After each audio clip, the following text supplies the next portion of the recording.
Breaking all units, fire it with pick a target. Want to stabilize the gold sticks. Anybody cover me. I got explosives on my tail. You're gonna hold them here. Watch your left. I can't shake them. Okay. Wait for reinforcements. Hello everyone and welcome back to another Star Wars Toy Talk and live chat. First and foremost, I hope you all had a fantastic Christmas and a very happy New Year, and that 2026 is treating you all well so far. More importantly, I hope you're ready to dive into the world of Lucasfilm Animation, because we are back with another Black Series action figure wish list. It has been a while since we've done one of these, and given the subject matter, it only seemed fitting to get Blitz Transmissions himself, Tommy, back on the stream. How you doing, mate? You all right? Oh man, I'm so honored to be back for, talking about some of my favorite and childhood Star Wars, man. Clone Wars, 03 Clone Wars, 08 Clone Wars. I'm ready to go. Exciting stuff. And obviously, James RoboQuiff Collects is a massive Clone Wars fan, so this is right up his street as well. We have got a little bit of housekeeping just to get through before we crack on with our wish list. Obviously, for those of you that aren't already familiar, Tommy and the Black Series community en masse has recently put together the Black Series Most Wanted campaign, of which we touched on during the holiday special stream we had you on. And obviously that's now come to an end. So before we get into our animation Most Wanted, just run us through the campaign, mate. How did it go? Was it successful? Were there any surprising choices that made the final cut? Talk us through it. Oh man, there's so much that I would want to say. I would, if you want to hear like a lot of like the thank yous to all the people in the community that contributed their creative talents to the project, definitely check out over on my channel, myself and the Most Wanted team. We held like the big like community top 12 reveal stream the other day. So that's the best way for me to not be long-winded about this. I'm really, really proud of the community, how the community stepped up, the positive electric energy behind Most Wanted. Honestly, it was like the thing that everybody was talking about. It's like the worst kept secret of the Black Series community is Black Series Most Wanted. Everybody like got in on it, big, small, people that are even like well beyond like the Black Series bubble. Like we're looking at this and being like, oh man, like I'm gonna get in on that. Like people were constantly reaching out, like, how can I support this? Like how can I get involved? And it was just awesome to have that sense of like real togetherness in the community, especially considering we had over 500 submissions. We ended with 503 submissions, which is just like a slam dunk on like our goal was like our dream goal was 500. And to hit like just over that was like just the icing on the cake for us. We had a really good spread on our top 12, a good mix of original trilogy, prequel trilogy, animation, and we even had an expanded universe pick on there. So it was great. Lots of new tooling, lots of aliens made the list. I'm begrudgingly, I know Sarlacc Digest is excited in the chat, but I'm begrudgingly, Lobot did take number one.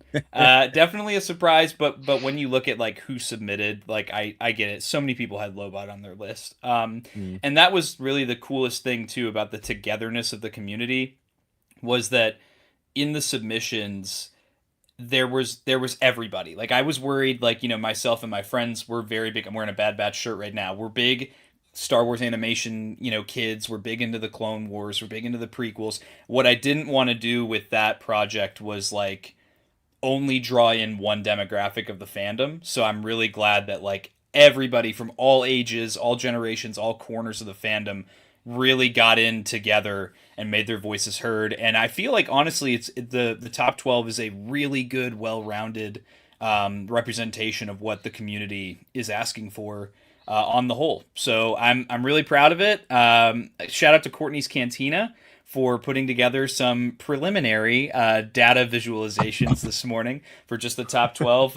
We're going to be working together to try and get some, more comprehensive data from the like almost 1,000 character list that is like the big list. And we do plan on publishing that as a Google spreadsheet that everyone can like access and look at, but that takes time. So so we'll be refining that and getting that ready for everyone. But yeah, it's been awesome. And I have to, since I'm on stream here, big shout out to all three of you guys for supporting Most Wanted, showing enthusiasm for it. You know, Dan, absolutely loved your video that you made right at the very beginning about your top 12. It was, yeah, it's been awesome, and it's been yeah, it's been great. So I'm very, very proud, and we'll be back in November of this year to promote the next Black Series Most Wanted. Very good. Yeah. We look forward to it. Congratulations, mate, on a really successful campaign. I mean, I know I speak for the three of us when I say it was an absolute blast to take part in it, not just to submit our own lists, but, you know, to get in on the community activity and to see everybody's lists come together as the campaign went along. And it was just it was one of those that just really, at least for me, got the creative juices flowing, and it's just it spurred me on to, you know, get back into it with these wish lists and what have you. So yeah, it was really a fun thing to be a part of, and thank you and the team for putting it together. It was fantastic. Yeah. Really, really excited to see who makes the cut next year. And with that in mind, we do have a Hasbro Pulse fan stream taking place on Monday. So with the year ahead at the forefront of our minds, is there any speculation on your guys' part? Any figures, any characters that you really want to see on that fan stream as part of those reveals? Anything in particular, or just happy to take the crumbs? Mandalorian and Grogu! Yeah! I think for me, I think there's two like very obvious ones. I think that, you know, Mr. Stevie's made it pretty obvious they're going to show who's going to be in that Cantina Patron 4-pack for TVC. Mm-hmm. I personally I'm like indifferent as to who's in that pack, because this doesn't fit what I collect. I think that's going to get revealed, and I think we're going to get to see who belongs to that flight stand that they teased at Red 5 Collectibles in December. Yeah. My money is on a certain Toydarian, but we'll see. We'll see. Yeah, well, we got that. Well, we think we got that teased towards the end of last year, didn't we? With the little itty bitty flight stand that Brandon showcased on his Instagram story. So I would go as far as to say I'm pretty sure it's a shoe in, but maybe I don't know. Maybe it's throwing us a curveball. You watch. It'll be a Darth Maul probe droid 3-pack. Straight in my basket. Dr. Nuvo Vindi, except he's jumping, you know? Of course! Yeah. Or another Grogu. Yeah. It's a flight stand 25 quid for another goddamn Grogu. $28.99? Are you in? I'm firmly out. I've got enough Grogu's to hold me. This time he comes with all 3 prams, though? Yeah? Oh, man. What about you, Dan? Anything that you particularly want to see? I wouldn't say I mean, I do want to see it, but as I said, Mandalorian Grogu. I didn't get to say this on our last stream, but I've got a firm little gut feeling we're gonna see some Mando and Grogu movie merch. Like I want to see end caps filled to the brim. Agreed. You know, with that logo back in the old days, it's probably not going to happen. But I want a Force Friday product push on Mando and Grogu. I know that I'm not probably going to pick it all up, but just to see that there for the kiddos and the people who like Grogu, to get them in on the Star Wars hype train, I'd be there for it. And that's why I have a feeling. Never looked so satisfying since it lost Kylo Ren and BB-8. That's it. I mean, that's why I've got a strong feeling we're going to get some 3 3/4-inch figures, 5 POA. Oh,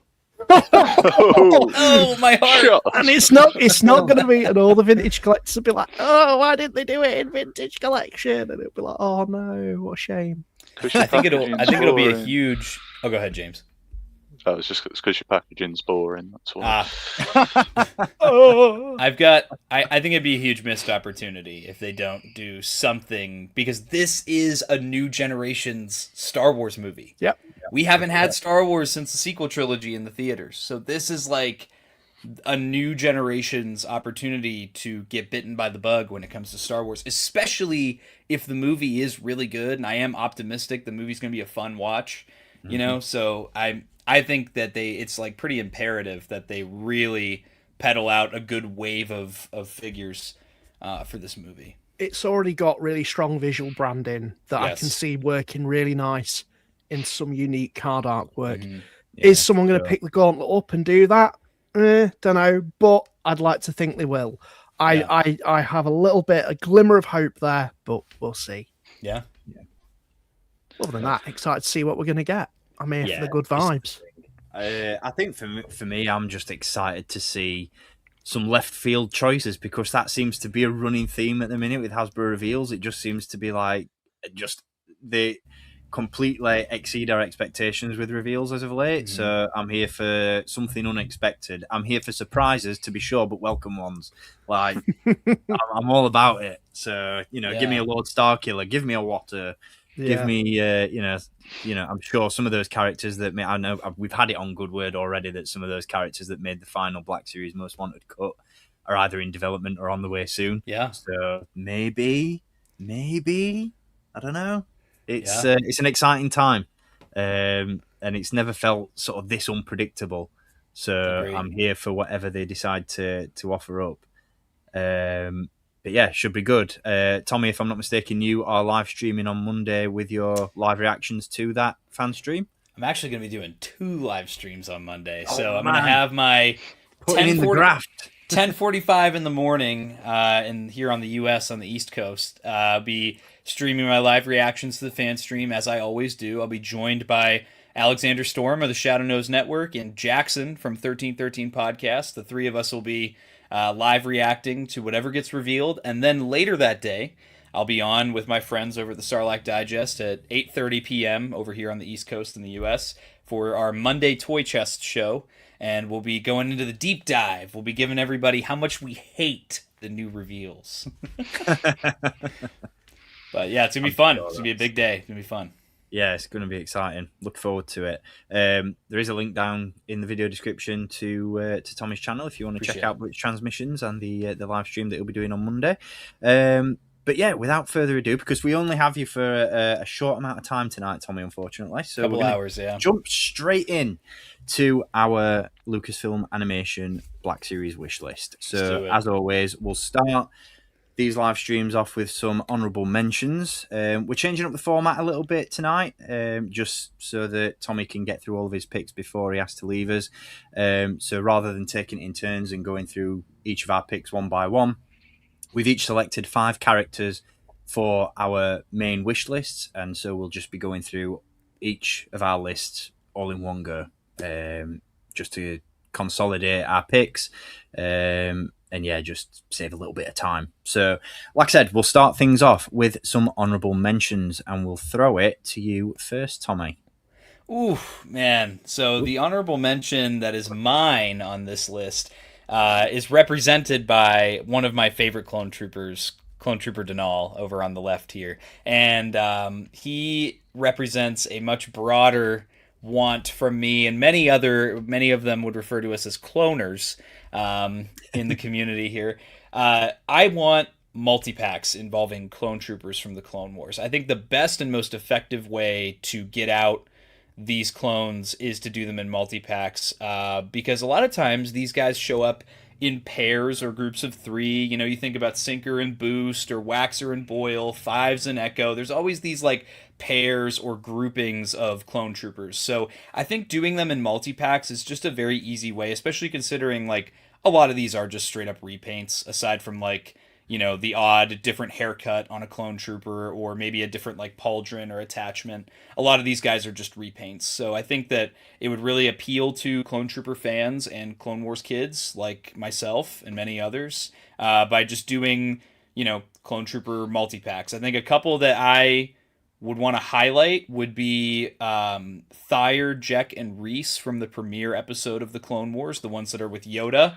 I had them all in their 3 3/4 form as a kid, and I would love to see them all just in a 3-pack. I don't even need Yoda to be with them. Just give me the 3 troopers.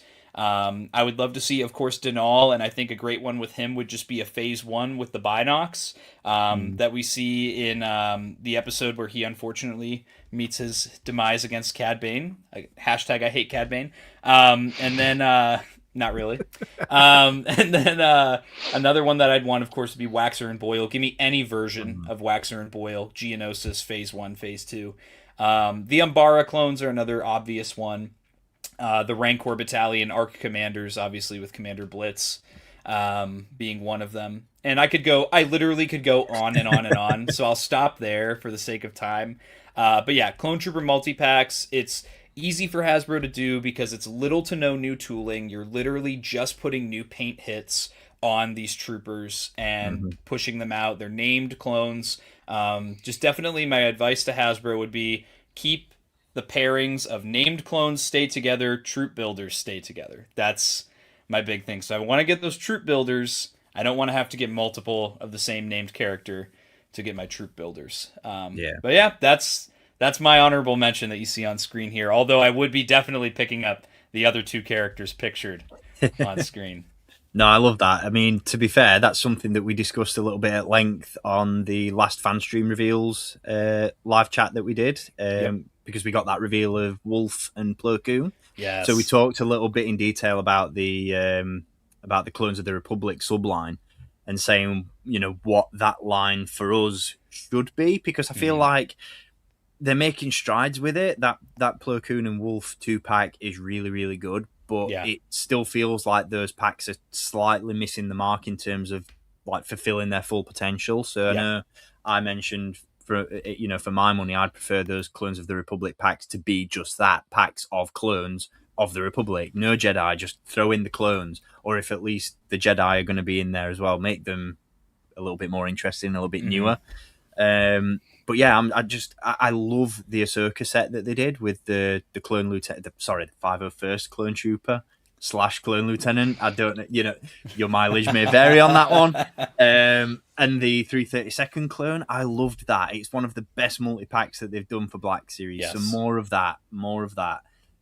So this multi-pack format, I'm digging it. I'm here for it. And hey, the sales data on that clone trooper pack says good news as well. So there we go. It's not like it's sat, not like it peg warmed. Yeah. Exactly. So there we go. My honorable mention comes from the 2008 Clone Wars movie, and I've prepared a case to be made for why I want to see this figure in the Black Series, and it all purely starts from the fact that when you compare the animation style of the 2008 Clone Wars movie and the animation style that we now have with regards to Clone Wars style animation, you think back to Bad Batch, you think to Clone Wars Season 7, they made so many strides in the quality of that animation. And with that in mind, Worm Loathsome, depending on how you want to pronounce his name. I'm pretty sure it's Worm. Yeah, Worm Loathsome. There we go. He's very much of the era in terms of his character design. He's very cartoonish, but that works in this character's favour for me, because I think not only would this figure just excel as a Black Series release, but it'd be really, really interesting to see how Hasbro tackle a figure that is severely animated in its look in a realistic style. I'm hoping that I've put that across the right way, but like I said, it's such a cartoony and very simplistic, very crude character to look at on screen. And I think because Hasbro do such an amazing job of bringing animated characters to life in Black Series, in realistic interpretations. And so to take a character like this, which is, so bizarre, not just in terms of its look, but like I said, in terms of its animation style, it's a very animation heavy look, I think to bring that to life in the Black Series, to give it, I'm just interested to see what this would look like in live action, and I think a Black Series release is probably the closest that we'll get to that. So that's why I want to see this in the Black Series. We got him in the original Clone Wars animated line back in 2009, and it's very reflective of the character we see on screen. You know, smooth lines. I want to see a little bit of depth added to this guy. I want to see some detail. Do you know what I mean? I had his animated character as a kid. Yeah, his animated figure. He was always in the tank. Always up in the tank. He's one I prepared earlier. What a goofy guy. He would undoubtedly have the best accessories any Black Series figures ever come with. A cup of tea? Something liquid. Bring me something liquid. Okay. You are stalling. I love this guy. Shout out to Kessel Run Hair and Collectibles for the stand, because this guy does not like to stand on the shelf unaided.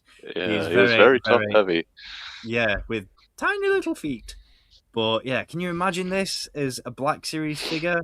Like I said, it's very telling of the age that in which it was released. But you know, I think to see that with a live action twist, and with a realistic interpretation, I think that'd be something quite special. So most definitely. I mean, there's a ton of different aliens that I could have picked from the earlier years of the Clone Wars that would translate really nicely into Black Series and into live action form. But this guy, he's the MVP of that movie for me. So get him out there, Hasbro. Take notes. Dan, that brings us to your honourable mention. Take it away. Jeez, what a surprise! Who would have thunk it? Hey, shout out Shelf Life, one of the guys from the Most Wanted team. What's up, man? Good to see you, dude. I mean, I picked him on the last cartoon, Clone Wars stream we did. Well, our first stream, wasn't it? Was it our first stream? Ever. It was. Ever stream. Wow. Yeah. Oh, so you've been advocating for this guy for quite a while, I've mate. been banging that drum. Come on, I've made tons of cases for him. Best accessories, if they really put the effort in. Best overlooking figure. Just thinking about it just makes me gush. Just absolutely makes me gush. He'd be a chunky boy. It would be a real shelf presence. And it would probably be that how I envision it, the best figure they've ever done. Give him his tentacles, give him his like big bulky armor, removable helmets, you can see his ugly mug underneath. All his weapons, his jetpacks, he can fold it in and out, and if he wanted to, the speeder bike could be amazing as well. Oof. Just get it done. Anyway, I'd lap it up like a cat to milk. It's like the ultimate deluxe figure, isn't it? It's the true definition of deluxe. That's it. Would you just have it specific to 03 Clone Wars, or would you want like interchangeable parts for Dark Horse comics, or would you have those as two separate figures if the opportunity was available? You know what? In an ideal situation, if we could get two versions of him, one that's a bit more based on the cartoon look, but still realistic style, so he's got a big body, and then that'd be cool. But I always like the Dark Horse look of him more than anything. Yeah, I like that a lot. But however Hasbro wanted to work it, like maybe even incorporating the best of both worlds, I'd be happy. Just to get the character in the line anyway, I would be just But yeah, it's a lot of food for thought, because there's so many different looks of him. There's so many different things that happen to him. I mean, the fact that he gets lobbed into the sun. You could give him his arms with his crazy sort of malformation that they had in the comic pack. You could just load him out with weapons and interchangeable bits. Just give him lots of little tabbable holes in his arms so you could just put stuff in, and it'll be amazing. Come on, Hasbro. Yeah. He is the Swiss Army knife of bounty hunters. I've been is. saying lately. Literally, yeah, literally. yeah. And it's one of those characters as well. Like, I mean, you alluded to it a minute ago, Dan. Like, this guy has had so many different looks in various media. You know, Dark Horse comics. You know, we've had live action interpretations as far back as 2003 with the OG Clone Wars line. Yeah. You know, that he's even canon now after appearing in the Dr. Aphra comic. So there's so many artist interpretations of this character that Hasbro can pull inspiration from, and that again is something that I find they do really, really well. Take Dash Rendar, for example, Kyle Katarn. You know, there's all these different versions, all these different looks for these characters, but somehow, some way, Hasbro always managed to pull them all together to craft like the definitive version. And that's what I close my eyes and I just envision an upscaled version of that comic pack Dirge, but in 6-inch. That's what I see. I think from Black Series Dirge figure. So just give us that metallic finish on the armor, like you said, ugly mug underneath, claws, tentacles, the lot. I'd be here for it, mate. I think Dirge is a no-brainer.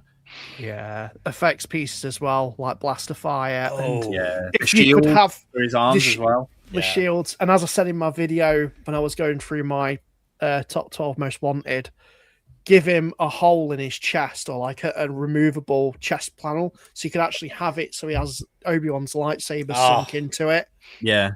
And that would then Dan, we could fulfill your ultimate dream of adding lights and sounds to this figure, and you could have a button on the back. You know what? Press and he goes. You know what? Let's get light bricks. Let's get some sound bricks that Lego are doing. Smart play. Just touch on that. That's fucking bollocks. Muppet came up with that. Just a little side rant because I think I have to after that presentation. I mean, I'm sorry, I was like, that's a cool concept, but it doesn't even have the sounds. Not authentic sounds now, it's wank. Not authentic sounds. Get it in the bin. Lego, touch grass. Morons. Because my TIE fighters go whoosh. Fuck off. I can do a better noise than that, mate. We know you can. Come on. Sorry, just I had to get that off my chest. It's been burning inside me all week. That's all right. With a bit of luck, there's somebody from Lego in the chat taking notes as well. Yeah, right. There we go. People complain about the price of them, and then all of a sudden, like, yeah, let's let's make them even more expensive by inventing this crap. Yeah, it's not. It doesn't make sense from a strategy point of view, but that's another stream. That's another stream for another time.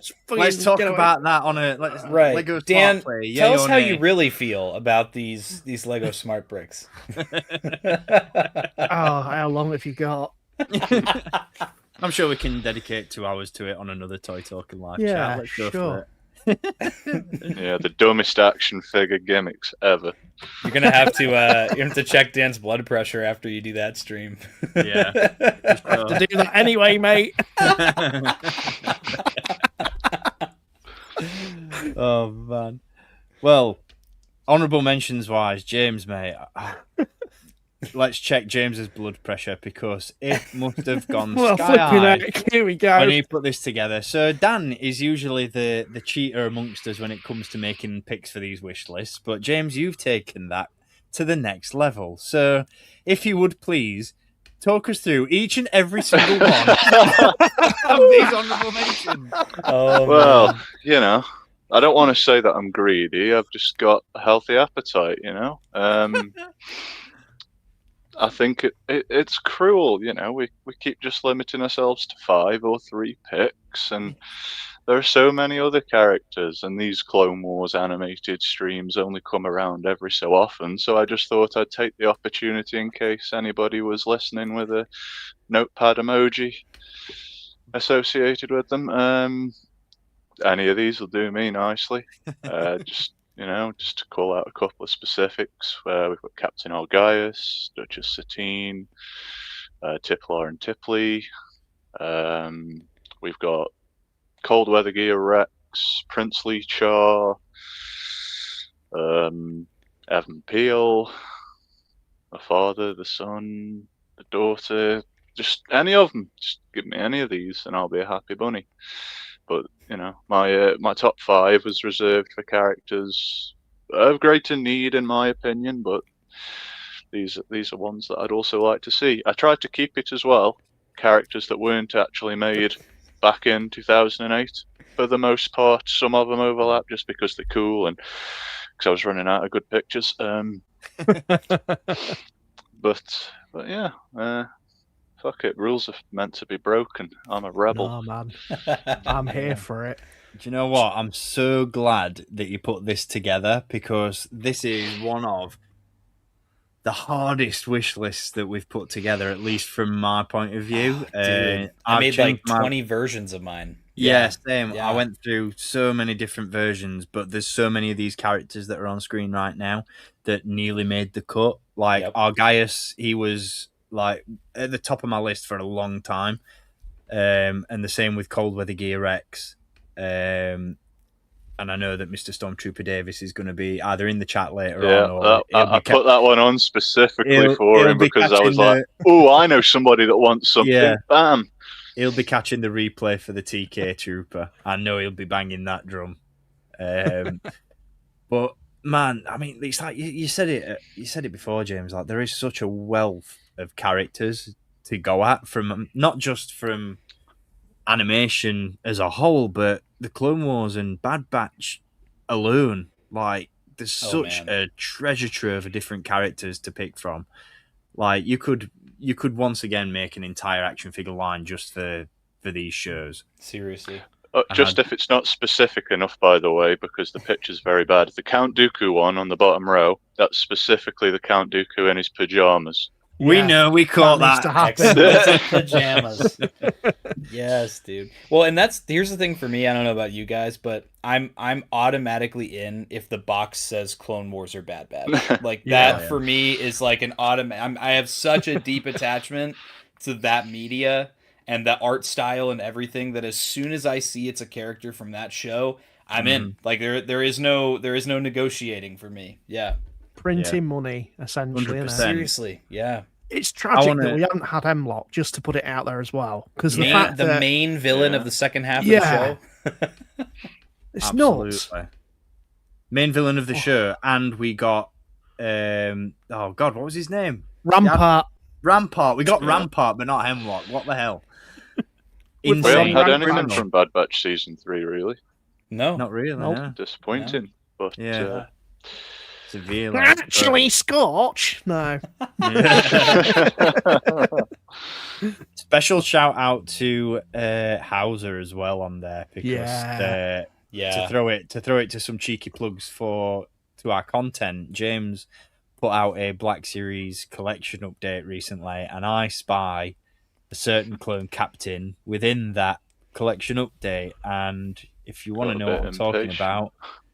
If you want to know what I'm talking about, link in the video description. Go and check it out. Hasbro need to make an official one, please. They do.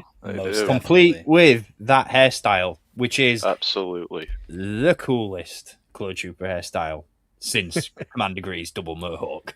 When that show came out, that was how I styled my hair when Bad Batch season. I swear to God, I would go to the barber. And I would be like, yeah, do my hair like this. And I would show, because my barber was also a Star Wars fan. And I'd be like, give me the Hauser cut. And that's what I had for like 6 months. Love that. I'm here for it. Awesome stuff. Yeah, we could spend an entire stream just talking about these characters, but they all speak for themselves. I think, like in the case of the father, son, and the daughter, you made a pretty solid case for that as a 3-pack on our hypothetical final wish list for the final wave wish list for the Black Series, James. So you know, they all, like I said, they all speak for themselves. But there's again an incredible wealth of characters to dive into from both of those shows. So with honourable mentions aside, let's jump into our main picks. And like I said at the start of the stream, we are going to do this slightly differently to how we would normally. So again, Tommy, because we've only got you for a short time tonight, let's throw it to you and your 5 picks. And I know you've kind of ranked these, so I'm going to put these in order. in terms of least to I think they're all most wanted, but least to most wanted. So I do want to give some disclaimers. Obviously, on this list, I'm also pretty much in on anything Star Wars Rebels. I'm also in on most other animated shows, all the Tales of series. It's just that when I think of priorities, which is what I did when I put myself in like a box, like a top 5. It's Clone Wars. It's 03 Clone Wars and The Clone Wars from 2008. Those are my two above all else. Those are my Star Wars. I know I'm wearing a Bad Batch shirt. That's my way of representing Bad Batch. So my list is entirely 03 Clone Wars or 08 Clone Wars. That's my Star Wars. That's what I value most. That's what I love the most. So that's fair. Yeah. That's fair. It's a really interesting one to tackle, I think, Lucasfilm Animation, because it covers a width and breadth of all different media, and there's at least one of us on this panel that's really covered all areas. So I think the fact that some of us have leaned a little bit more into Clone Wars and some of us haven't, I think it's fair. We've got a nice mix, a nice balance. It's all going to work out. It's all going to be good. So, we'll jump into your list, Tommy. So, talk us through your first picks. Ooh, so number 5. These are two characters that are very, very special to me. We have the Jedi Roran Karab on the left, and on the right we have Foul Modama. Literally, the concept of these characters are if Momane Dawn and Muftak were Jedi. Ever since I was a kid, of course, I was very attracted to all the imagery of the 03 Clone Wars. I love Gendy Tartakovsky. I love Samurai Jack. Dan and I were talking before the show started, my love for Samurai Jack. But yeah, just the art style of these guys, I was crushed. I was gutted as a kid when these guys got cut down by Grievous. Especially the sad little faces they made when he took them out. I was like, ah.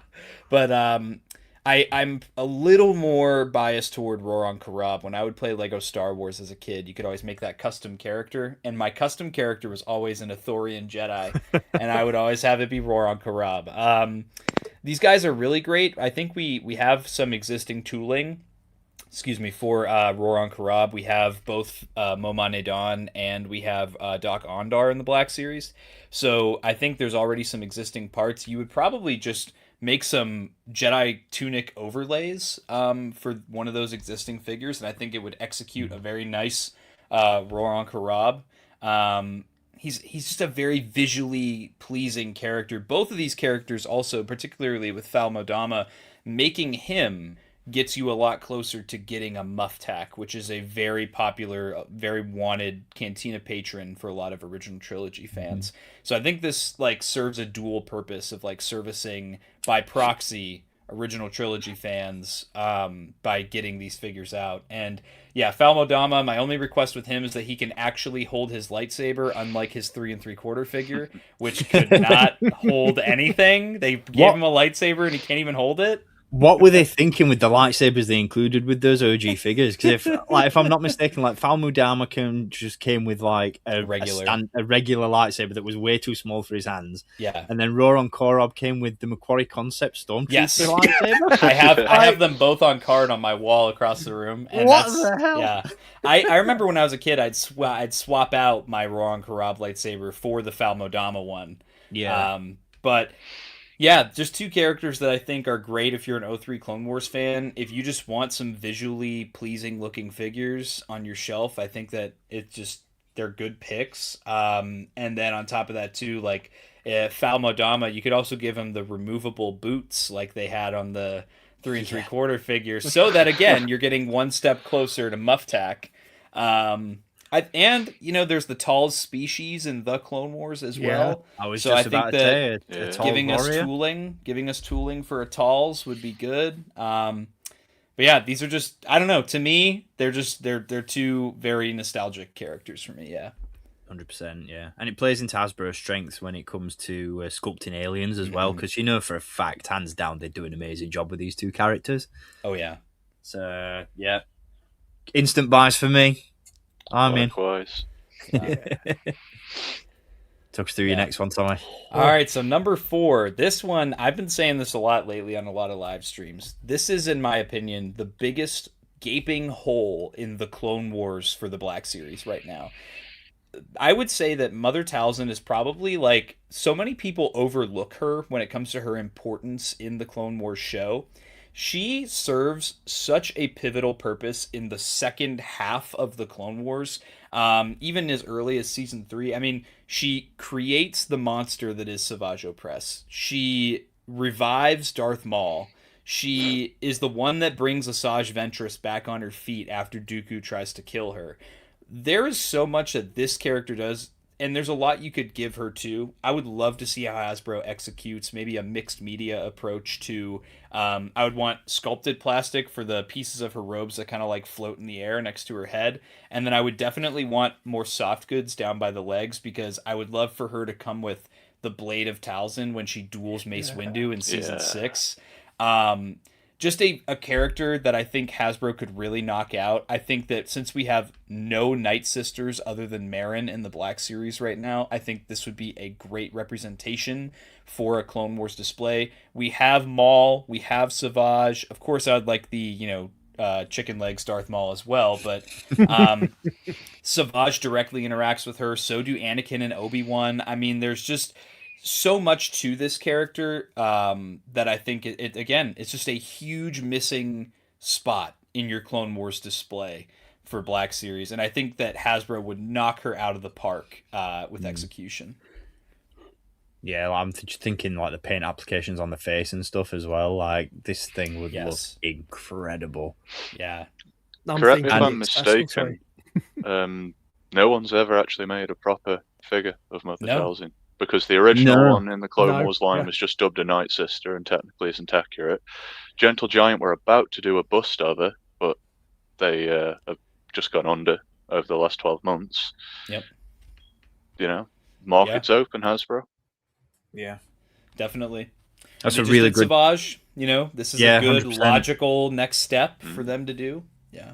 It's a really good shout, actually, with that Night Sister from the original Clone Wars line being mentioned, because I often forget that they didn't do Mother Talzin in that line. I always think, well, we got her in the original, but we didn't. We just got that generic Night Sister that was more sort of heavily inspired by the Maul concept art from Phantom Menace than it was the Night Sisters in Clone Wars. So I think if there's ever a time to get Mother Talzin out in her fully accurate form, then it's now. Yeah, I'm here for this one as well. I just think the loadout of accessories, like you mentioned with the blade, but like give it. I really want to see more like force effects and magic effects, because that Merrin looks awesome with that. What about the Count Dooku voodoo doll? Oh my god! Yes, didn't even think of that, but that'd be good. Again amazing. Yeah, she'd be an amazing figure. She really would. Yeah, she would. There's so much I can close my eyes and already picture it. Like the level of sculpted detail on this one would just be absolutely nuts. I would almost market it as a deluxe and include a really big green magic effect that you can stand her on. I don't know if you guys have seen the Marvel Legends Phoenix that they did over the last 2 years. Huge fire effect that you can stand the figure, and something like that to make it look like she's just walking out of thin air. Yeah, something like that'd be good. Like just something that, like, I know they're tapping into centerpieces a little bit more with like the vignettes within the Black Series, like with the San Diego Comic Con Battle of the Heroes set, and obviously the Bespin Jewel set.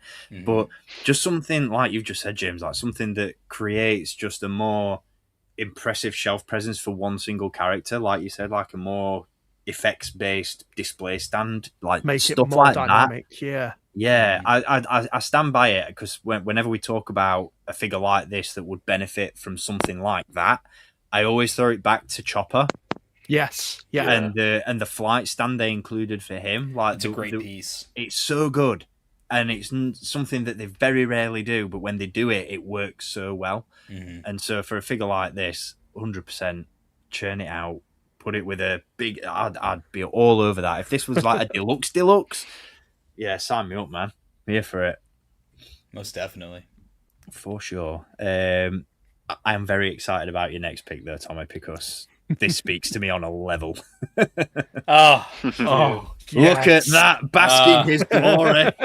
Oh man, when I was a kid, I talk a lot about my nostalgia for the 03 Clone Wars, and there's like a couple key moments from that show that really stick out to me. This was always one of them here. I just remember like the whole General Tin, the ship is lost. Then it is time to get a new one. He puts on the helmet. They take over the dreadnought. Man, this whole sequence is amazing. And we have a lot of existing parts for a figure like this. There's obviously, you can see a lot of Clone Trooper armor pieces here that I think would just be great to reuse. I think that the 2023 Clone Trooper is pretty phenomenal. There isn't much that I would want to change to that existing Clone Trooper. What's up, Jedi? And I think that it would make for a great base body for this figure. It would also give us the opportunity to get Saesee Tinn's likeness in the Black Series, which could then be translated over to a prequel trilogy look for Saesee Tinn, which is a big missing hole in that Palpatine arrest scene. We're getting closer to finishing that scene, but we're missing Saesee Tinn. I think it'd be awesome to see how they execute that helmet. I would love it to be able to actually hinge up and down. Just again, and obviously incorporating soft goods for the outer, cape and the Jedi tunics that flow out from underneath the clone armor. This is a figure that is just, it's rule of cool if you don't know what it is, but if you're any kind of a Clone Wars or prequel fan, this is seriously just an amazing, amazing release here. I would be so down for this version of Saesee Tinn. Yeah, me too. Hot take, but I would take this before a prequel based Saesee Tinn. Yes. Yeah, I would want this. I would want this first. And it's funny that you mentioned Palpatine, because I just wanted to say, but when you were quoting the episode, Palpatine wouldn't have had a chance against this version of Saesee Tinn. I am the Senate, then it's time to get a new one. I love it. It's just like, it's such a Chad moment for him, isn't it? Yeah. And then to see how totally underserved he is in. You know what? He was Revenge so sleep deprived after being such a badass on the battle above Coruscant that when Mace Windu woke him up and he was like, "Hey, we got to go arrest Palpatine." He's like, "Oh, yeah. fine." And then next thing you know, forget that. I'm coming. Yeah. I'm just thinking as well, like, can you imagine if you've got I know that it wouldn't necessarily be accurate, but if you've got 1 million Phase 2 Black Series clone troopers in your collection already as well, being able to recreate that on shelf, can you imagine? Well, and the other thing too is analyzing like the way they do the animation. So this part in the middle, this like off-white part in the middle, that's his belt, and we already have that Commander Cody belt, which has the hole for the lightsaber hilt, with the most recent Commander Cody. So again, that's even more like existing tooling you could just throw in and make like a good mix and mishmash of this figure. Yeah. I mean, there's like you said, there's a lot of sensible reuse that you could take for this one. I'm going to throw it to the chat because, Harry, I love you, man, but no. I would not. No, no, come on now. So bad. It was great at the time. Was it? But no, not in 2026, dude. Come on. We've got so much more, so much better parts we can tap into for. I'd almost say get in this, get you closer to a new version of that.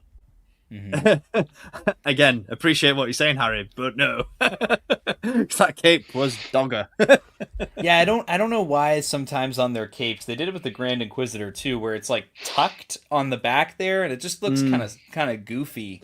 My main issue with that Clone Commander Obi-Wan was just how thin that cape was. It just it flowed, but it didn't flow in the right way. Yeah. I don't know. It just felt, even by, I mean, when was it released? 2018, 2019? Like, even by the standards of that year, like, it still felt janky. 2019 sounds right. Yeah. I think that should have been a contender for an animation wish list update, to be fair. Cause, Munilist Obi-Wan? Absolutely.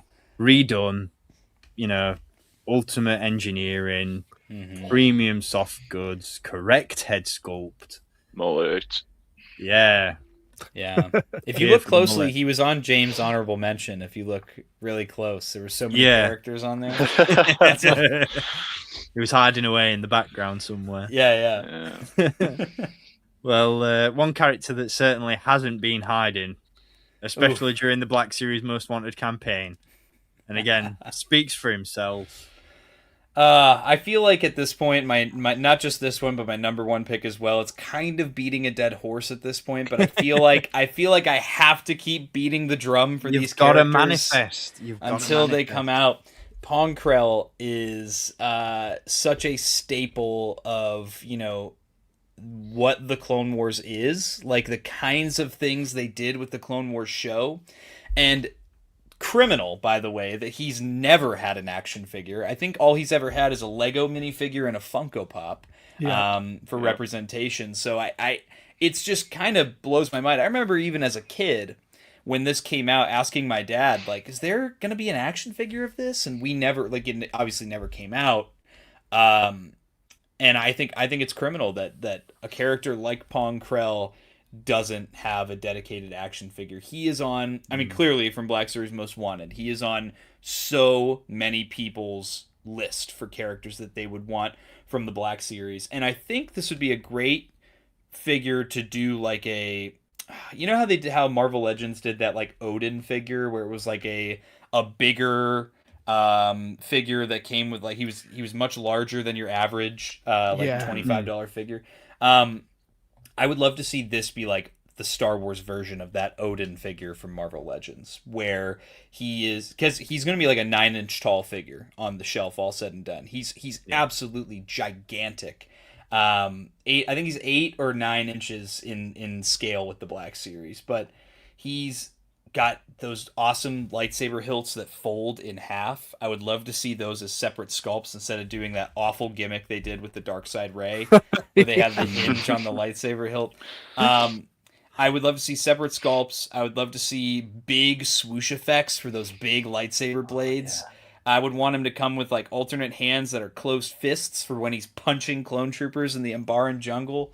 I would love for him to also come with alternate heads if they do him, because he has like that, just such an expressive face. Like he has that when he snarls and shows his teeth. He goes through a range of emotions.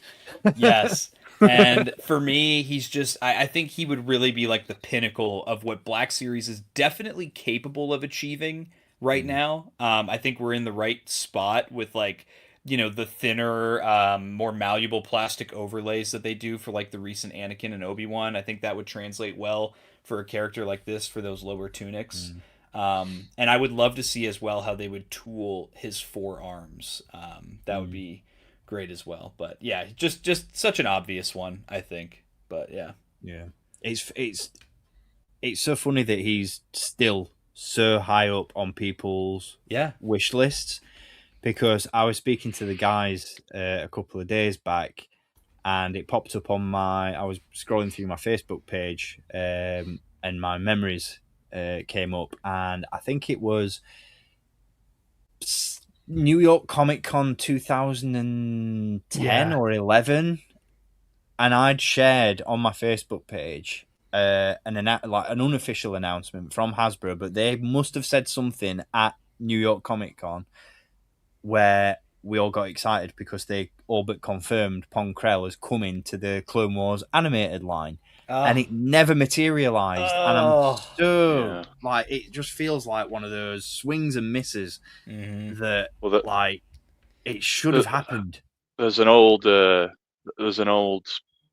chat section, I suppose, on Rebel Scum where there was a database leak of like the next couple of solicited waves that the Clone Wars line continued.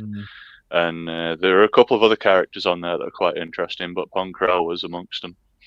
So it's nuts. what could have been, eh? I think you talk about Mother Talzin being one of the biggest gaping holes in the Black Series Clone Wars collection. Ponkrell is one of the biggest gaping holes in the OG Clone Wars line. Yes, I agree. You know, when you look at the wealth of characters that are represented on that shelf as part of that original animated 3 3/4 inch line, the fact that Ponkrell isn't amongst them is absolutely insane. Yeah. So yeah, again, this is another one of those. It falls into the same category as Dirge. Like, deluxe it, make it the best possible version of the character that it can be. You know, if it increases the price, so be it, because it'd be worth it in my eyes. Like you said, if you've got a 9-inch tall figure, for crying out loud, this one's going to be chunky, packed with articulation. Like, there's so much they could do with this one, and oh man, it'd be so good. And if you want to talk multifaceted releases, like with Roron Korob and Fal Mudama, you get Ponkrell out there. The next logical step is Obi-Wan. Wow, what do you know? I've actually just managed to pull that list up, Steve. If any of you are curious, James. Go on. Let's see. So, Clone Wars basic figure Kashyyyk Warrior. So I assume from the cancelled Bad Batch arc, where they discover the droid attack ramping up on Kashyyyk. 2 different Captain. It's Captain Raxbury's in the case twice. Ponkrell, Darth Maul, which could either be. I doubt it could have been a repack, because it would have already been repacked in mainline, the one from the battle pack. So it could have been a later version. Jedi Temple Guard. And Yoda. Oh, and where's he gone? Reiko Hardeen and R5P8. Yeah. Oh man, Reiko Hardeen. Yeah. Wow. What could have been? Could have been, man. Yeah. I wanted Reiko Hardeen for the longest time. Well, you never know. You never know. They're throwing those left field selections at us thick and fast, so there's always a chance. And like I said, 2028, it's the 20th anniversary of the 08 Clone Wars series. Sure is. Help us, Brandon. You're our only hope. There we go. Notepads at the ready. Yeah. Number 1 on your list goes to a character we have already discussed at length, but I feel like, you know, just like the image alone speaks for itself, and I'm sure it's, you know, come on now. Speaking of Dexter Jetster and his line, wow, what do you know? What do you know? Anybody that knows me is sitting here going, here we go again. Tommy's talking about Dirge. But yeah, man. That's all right, mate. It stops Dan talking about him. So it's all good. That drum. But like Dan, I'm going to keep banging this drum until he gets made. He is, again, so iconic to the whole era of Star Wars at this point in time, because he transcends just the micro series. He's also big in the comic books. There's multiple iterations of him, different art styles, different versions. There's so much source material to pull from. And yeah, he's the Swiss Army knife of bounty hunters, like we said earlier. There's so many accessory options that you could throw in with him. I kind of feel like the swoop bike is kind of necessary for me personally. I would really love to see not the version that we got with the 3 3/4. I want this version right here, with the skull on the front. I feel like that would be a really cool version to get. Although I would be happy with the green version that we have from the 3 3/4 figure. I feel like, we've already talked about him a lot, so I don't have a whole lot to add other than he just needs to get made. This is one of those characters, like, I don't say that about a lot of characters, like, this needs to be done as soon as possible. I feel like very much like Ponkrell, Black Series is in the perfect state right now with tooling, sculpting, the way that they put the figures together. I think you could get the most out of Dirge with a character like this. I'm just looking at this image here, doing the shoulders on that O-ring system that they do the shoulder armor on a lot, even though you could keep him big and bulky and still have him be able to throw his arms all around. I want to keep just talking about him forever, so I'll stop myself here. But yeah, he also made Black Series Most Wanted. and that was out As of he a should. That was a sample size of over 500 people. So I would say that if he made a comfortable, I think spot number 4 or 5 on that list, then I would say he's a shoo-in. He's definitely got enough of a backing for him. Yeah. I just want to circle back to the speeder bike talk again, because I know the Dirge that came out in the 3 3/4 inch line in the realistic style Clone Wars series that they did in 03, that one it wasn't entirely accurate to the speeder bike that we saw in the animated series, in the sense that it didn't have that skull. But then, do you know what always blows my mind is the fact that they did that multi-pack in the Saga 02, maybe 03, 04 line. I know the one you're on about. It was like Bosk, Aura Singh, IG-88 and Boba Fett, and there's a speeder bike in that set, a swoop bike, and I'm pretty sure that's got a skull on it. Yeah, it does. Yeah. And it's not a million, it's not by any means accurate to what we see in the Tartakovsky series, but it could serve as inspiration perhaps for what Hasbro could produce in the Black series if you want to look at a realistic interpretation of this. Like, I would be happy with that in 6 inches, just as an influence, as a stylistic influence. But I think I 100% agree with you, Tommy, that the speeder bike is a must for this character. Definitely. Like, I don't get me wrong, I'd take the figure on his own all day long, but it feels like Hasbro haven't really tapped into that small scale range of vehicles for Black Series in a long time. Yeah. I think the most recent example of that is like the Stap and the Maul speeder bike. And I know that vehicles such as like Enfys Nest swoop bike, for example, is really cumbersome, gets in the way a little bit, and it's not the easiest thing to display. But something like this, something a little bit smaller, a little bit more compact. Yeah, I was going to say, you'd get away with it. Swoop bikes and speeders, smaller speeders like this, work fine. Yeah. Like Enfys Nest one's just ridiculous. That's huge. It would have been fine if we got the figures to go with it.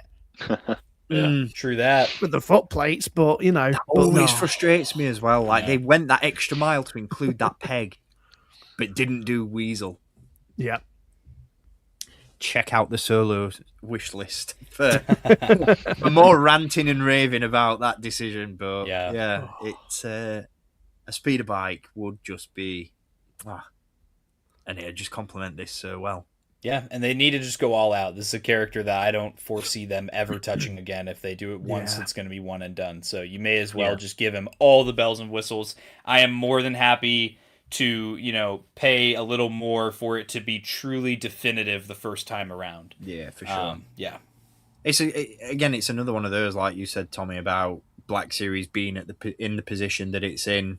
In 2025 and 2026, like where they are doing the Lord's work when it comes to quality, it almost feels like a really fulfilling thing that we have waited so long for some of these characters to come along, because it now feels like, with the advancements they've made with the line and the fact that the figures are as good as they're probably going to be for the foreseeable future, it's really oddly satisfying that we've ended up waiting as long for certain characters as we have, because we now know that they're going to be the best possible versions that they can be.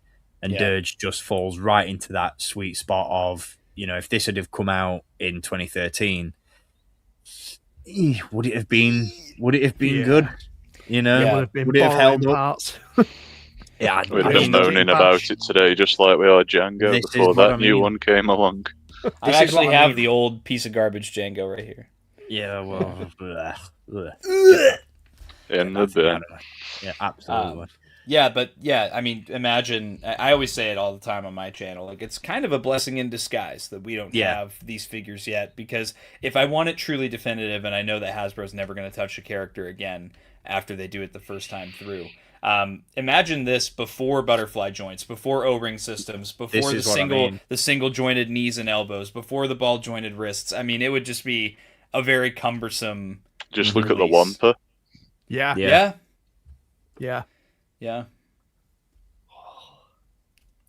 needs to happen. I need him. Throw the lance in as well. Come on. Yeah, may as well. Go the whole hog. Put a little tiny wormy version of him where he squiggles off into the pen. I'd take that. You can do it. You've got like basic sculpt there with that little mouse. Just a sculpted puddle, a sculpted sculpted pink puddle. and purple puddle. Well, you know what? Hasbro does have the license for Play-Doh, so I mean, like, they may as well just throw in a couple tubs of blue and pink Play-Doh. Man. If they can do it in a way that, like, you can remove his arm at the elbow and it's got holes, and then you can feed Play-Doh into his back. Or, just do like Jabba Glob back in 1999. Just give him a little thing of gel and, This is hitting me right in the childhood. Bring it on. Nah, top tier list, mate. Absolutely fantastic assortment of choices. And I think, like we said, Clone Wars 08, Clone Wars 03. Despite, I mean, the thing that I always find amazing about the animated series of from 2003 is that even though it was only a limited series and there were only a handful of episodes, there are still so many deep cut characters that you could choose. Like I as soon as I think of that original series, I'm thinking of the crowd scene where Anakin's off to meet Padme, and there's all those aliens and some real Tartakovsky heavy inspired designs in there.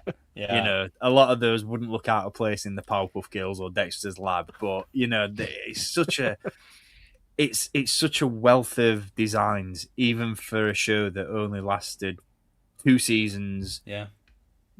20-minute episodes at best. It's so good. And what better way to honor Genndy Tartakovsky than by making his alien species the Gendai, Yeah. Yes. Yeah. Absolutely. And then we talk about multifaceted picks once again. Ravis. Oh, dude, don't even. I gotta not say anything about that. I want him so bad. So bad. I need this figure. And I need this with sounds. Indeed.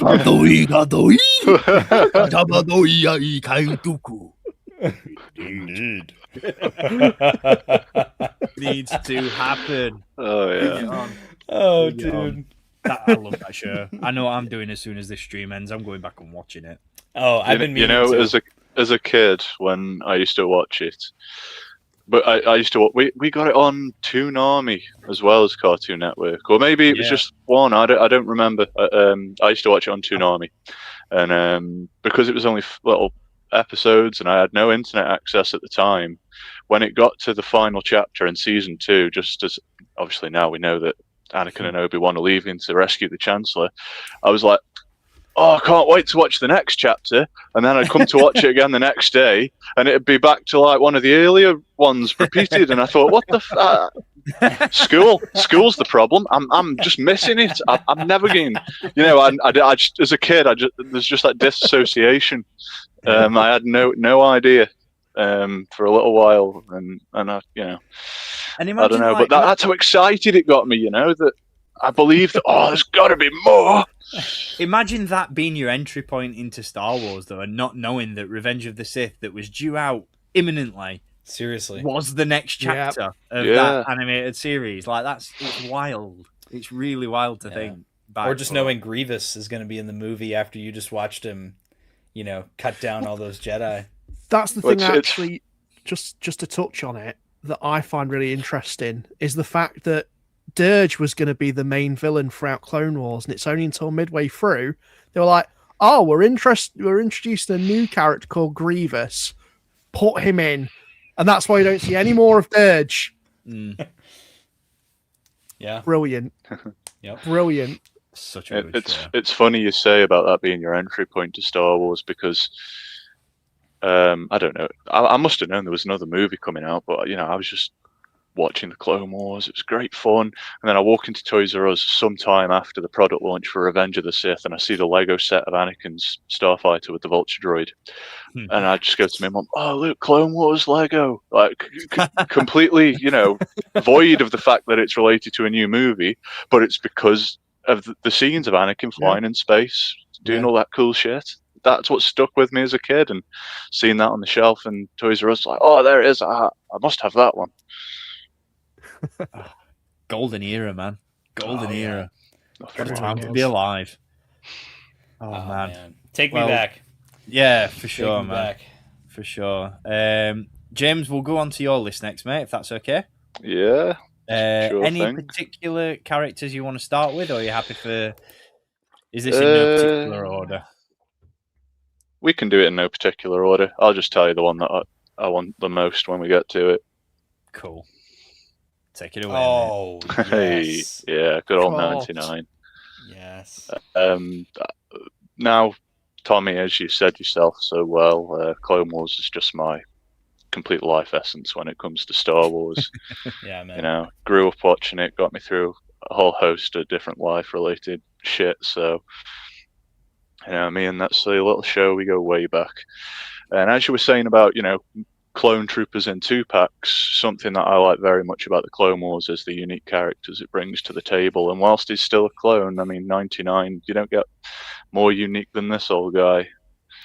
It just brings a certain charm to the particular episodes he appears in. And now, you know, he's a little fella. He's a bit of a defective clone, this one, as we all know, so he wouldn't necessarily be the biggest figure. But there's a particular scene where he runs around, you know, gathering ammunition and stuff for the rest of the clones, doing his part, because, you know, he's forever wanted to just be one of his brothers. So I think this is a great, you know, opportunity for Hasbro to put a nice new figure out there, get it, you know, nice and accurate. I don't think you'd have to stretch the bar in terms of making it live action, other than giving it Thames likeness. But you include a couple of those clone trooper backpacks, some thermal detonators, a couple of blasters. You could pack this out so that there's something to kit your troops out with. Gives a lot of variety for collectors that, you know, make different custom clone troopers. Just, you know, give it a lot of value for people that, you know, maybe there are guys out there that'll see this on the pegs and think, oh, I don't know what that's from. Maybe they haven't seen the Clone Wars, they don't remember those particular episodes. Oh, it's got, you know, got loads of accessories though. I'll get that. And then, like we've discussed before, oh, I'll look into this character a bit more and find out where it comes from. Yeah. But I don't recognize this version of Quasimodo. That's weird. It's really cool, man. Well. I love this idea of just packing him out with, like, because because none of us have enough DC-15 and DC-15S rifles in our Black Series collections. So the idea of, you know what, upscale a Saga Legends locker and throw that in with this figure. I'd be here for that. Oh man, this is one of those the OG armorer. Like, this guy. I mean, there were plenty of moments as a kid that I choked up, you know, watching the Clone Wars first time through on, you know, Cartoon Network every Friday. And this, when he dies in the show, is definitely one of those moments. I was crushed as a kid. I was absolutely crushed.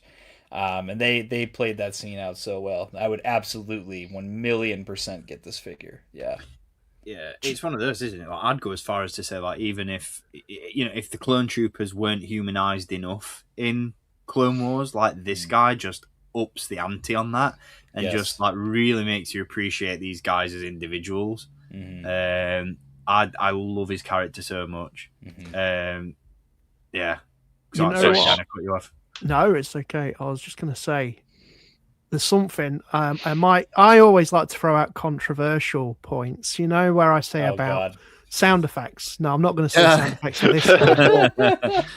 Do you know what I really used to love about figures and toy collecting is when they used to throw in a little weird role play item. Give him the medal. Yeah. Oh, dude. Give him the medal and have it either you could do a small, like, obviously a wearable one, or just with the figure, just as like a little thing that you can hold in his hand. Interchangeable hands are becoming a thing, so, you know, sculpt it into the palm of his hand. That's it. Oh, man. But yeah, I mean, even as a role play piece, that would be awesome just to have on your shelf as like a little nod. Yeah, it's just a very poignant character, you know. It was the turn of the tide for the Clone Wars. It's when it went from that escapism storytelling to the more gritty, you know, real world sort of adolescent stage. So you've got the political side like the political perspective with the bounty hunters that train the clones and the Kaminoans. Oh, if they fail, just send them down to maintenance with 99. But then you've got, more or less your working class. You've got your clones and your Jedi, people fighting the war who value him for who he is, and him and himself. It's just a cool character. Yeah. I'll pull the fucking cord on my back. It's cool. I want to buy it. I think it's a crime that we didn't get it back in the day. I mean, I guess Hasbro were thinking, how many people are going to buy this hunchback defective clone when he's on the shelf? But I would have done. I would have too. Yeah. I mean, when you go back and you look at some of the figures that they did actually make from Clone Wars, I mean, if they could put out, I don't know, let's take an example. Serapis. No, come on, no, because Serapis is cool. Serapis is cool, but cool as hell. Oh, they gave us Sergeant Brick, one of the guys that trained the clone troopers. Well, they gave us both. Yeah. Mandalorian police officers. Yeah, right there. Well, the likes of Garnot. I mean, Yeah. I'm sure 99's got more screen time than him. And don't say that, James, because Ganact and R3S6 very, very nearly made my cut. So no, they are incredible figures. They are. Ganact is unbelievably good, and I would say my favourite Clone Wars figure in my collection. So I will take no heat. That is a solid take, my friend. Yeah. Mine is Embo, I would have to say, from the animated line. Oh, that's like asking a parent to choose their favourite child. God. Oh, I'll have to come back to you on that one in maybe 6 months. If we're talking about obscure, though, I'm going to have to say Jabba's Palace Guard.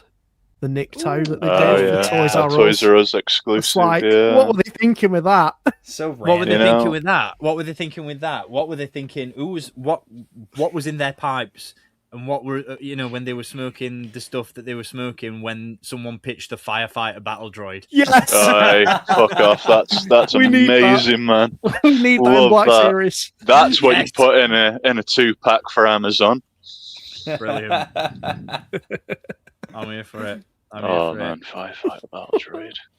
I'm still after a carded one of them, They're hard to find. Oh yeah. Howler on a Basis checked in with us, saw Bucket on the thumbnail, so he clicked. I love that. That gives me that gives me valuable analytic insight, mate. Get Hellrunner out of here. Ban him. I'm glad that the thumbnails are working. Give us resistance figures. Hold on to your hats, my friend. Hold on to your buckets. See what he did there. Oh, I'm distracted now. I'm thinking Clone Wars figures. Yeah. Okay. Oh yeah. Okay. A little bit of Champs and Doula action, although I believe this is the Rebels version on the screen and not the Clone Wars one, but I may not have specified to you, so you didn't specify, and images of this guy are very, very hard to come by. Yeah, I was just going to say the pain in the arse it is to get nice pictures when actors go to conventions from the Clone Wars. Absolutely. And I mean, just before we get into this pick, James, I've just got to sing your praises on air, because you and your upscaling tool have been an absolute godsend when it comes to prepping these slide decks. So shout out to you, my friend. Appreciate it. Always happy to help, my friend. But yeah, I think Cham's just a great character. Mm-hmm. Again, talking about those episodes that hit heavy real world themes. You've got this small resistance of fighters long before the story of the Rebel Alliance and the Storm and the Empire come into it. It's funny, that isn't it? How poetry rhymes in a way, but. I can't believe, again, we never had this guy in the original line, given all of the other figures from the Ryloth arc that we got. I mean, well, I say that, there's only about 5, but that was a lot back then. That was a lot back then. Still a decent handful. But I think he's a great character. He shows up in Rebels as well, if you hadn't already gathered, if you didn't know. So, I don't know. terms of a figure, I mean, I think a lot of my picks for the most part would be new tooling. I can't sit there and be objective for Hasbro this time and say reuse this and reuse that. But I think the line is at such a point now where it's not almost a hard done by request to expect, new parts and 100% new figures. I just really want a figure of him, and we don't necessarily have anything else in the Black Series that interacts with this character for Clone Wars, at least. But it could be a great starting point. Hey, we have Clone Wars Mace Windu. Numa. Yeah, I suppose we do. Clone Wars Windu, yeah, that's one. Which should have come with a Commander Pons, but I digress. Agreed. If I'm not mistaken, the torso on this guy is Bib Fortuna's same torso, is it not? It's pretty similar, isn't it? Yeah. I'm not sure about the Clone Wars version. Just with this one in front of me, it seems to be regressing all memory. Bear with me whilst I love the little subtlety as well in his costume of the 212. Absolutely. Pad. That's such a cool touch. I mean, one of my other picks, I spent time to think about making it multifaceted for 2 different appearances. So you could get that out of this, to be honest. Looking back at some pictures now, so you're right there, mate. You've done me a favour in disguise using the Rebels version, because that's a good shout. Yeah. Do you know what as well? It also ties into what Tommy was saying earlier about his clone multi-packs, because get this guy out with a little Numa pack in, and then release Waxer and Boyle as a 2-pack. Flesh out build those stories, man. I'd even be happy with what Sideshow did back in the day. Give me Waxer and Boyle and then Numa almost like an accessory with limited articulation. Yeah. That was very, very nearly my honourable mention. Wow. Just going on in terms of, like, from a tooling and engineering standpoint, like taking what Hasbro did with Cal Kestis and Turgle and including Scuva Stev as a pack-in. Like, you could do... I know Numa would be a little bit taller. Not necessarily... I'm thinking of the kids they've done in Black Series prior to that. She'd obviously be a little bit smaller than Omega and the Skeleton Crew kids. But, like you said, a limited articulation pack-in with a 2-pack would work, I think, really, really well. Just a ball-jointed head and swivel shoulders and hips would be fine. Or even no articulation in the body at all, just with just the overlay for the dress, and you can pile all the tooling into Numa because you've got 2 repainted clone troopers in that set.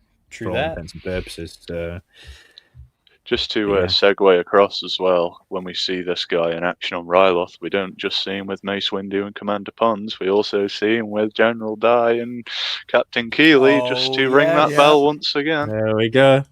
Multi-faceted release. There we go. Across the board. Yeah. I'd take it, mate. I'd take it. Yeah, I'd get him all day. All day. Any look for him. Any look for this guy.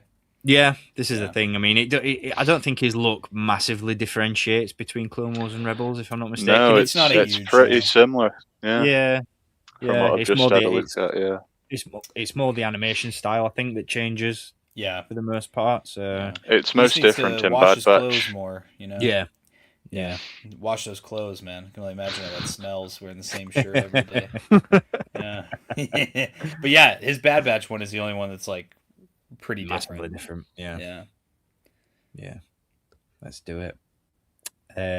Talking of tooling and reuse, I think this one falls into that category a little bit more. So, and this is one that I am. Yes. Oh my god! I can't stress enough how eager I am for this. Oh man! So I need just a big set, all of D Squad, correct paint apps, nice bit of weathering, whack, and Colonel Meba Gascon. I don't think that's too hard of an ask. It's really practically isn't. 4 reused figures, 5 because we've got a pit droid. Yeah. We really do only need a very small 1 piece of plastic for Scuva Stev. And we have Babu Frick. Just need a tiny little conduit worm. Yeah. Make it so that the dome pops up for his little command center. Inside the droid, his name's escaping me out of all of them. I do apologise. But, it's George Lucas's favourite Clone Wars episode, so I think that is merit enough to sell this one. People like droids. I love droids. And I am... Yeah. I'm going to say it, James. I'm sorry, because I know you love the other characters on your pick list, but this is my favourite of your picks. Just because, you want to talk about banging a drum. Hasbro, repaint the holy hell out of that new R2-D2. The new astromech is great. Yep. Why are they not doing it? And we've had multi-packs of Astros in the Black Series before. Why are they not putting out more astromechs on that new sculpt? It begs belief. I'm such a massive astromech fan. I am loving collecting the Droid Factory line that Disney are putting out at the minute. And we haven't done a recent pickup segment on this stream, but I just got the Valentine's 2-pack. Yeah, and the fact that Droid Factory is back and they're doing QTKT in that line. Just do it in Black Series. Come on, it's easy to do. It's pretty money. I love astromechs. I want more in 6-inch. Yeah, and these guys have got such good deco as well. Yeah, they've got the little hazard tape markings, which leads me to accessories. I mean, you've already got the mold kitted out to take attachments. Yeah. So, a little bit of new tooling, get the specific gadgets on the go. Just something a little different. Include the little chip that they're going after. Yeah. For the mission. I can't remember where it is specifically. Again, I think about all this stuff when I'm walking down the warehouse at work, when I'm driving down the street. It's always in my head just thinking about it. And then the minute we go live to actually talk about it, it's straight out the window. Oh, it doesn't have to do with the Rhydonium, or is that later in the... Yeah, that's later, but hey, Rhydonium canisters, why not? There we go. Yeah. Yeah, they're after that particular bit of hardware, aren't they? That manifest or whatever it may be, but it's stylized in some sort of hexagonal, little weird-looking chip thing. Separatist encryption codes are what they were after. There we go. But this is what I like. I like the obscure moments in the Clone Wars, the underdog. Because speaking of your Facebook memories, Steve, as you shared with us the other day, there was a little review of this where you weren't too keen on it back in the day. I know. Yeah, I wasn't a fan when it first aired. I was. Lots of people weren't. Yeah. No, a lot of people don't like this arc. But do you know what? I think if I went back, cause I must admit, and this is probably going to either shock or upset you, but I haven't watched this arc since it aired, and so I think going back and watching it now, I'd probably appreciate it in a much different way.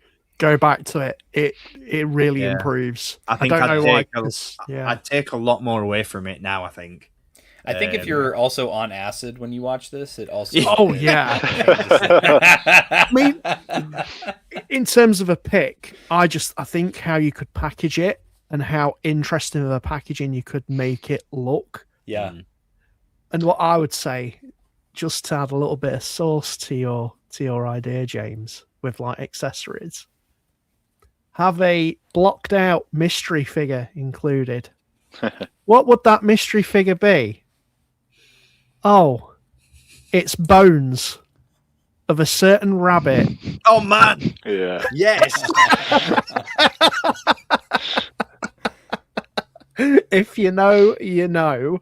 I'd buy it. I'd buy this regardless. It's I'd buy such... this set. Oh, yeah. So good. They included skeletal remains with the sail barge. Why not this set? There you go. Let's do it.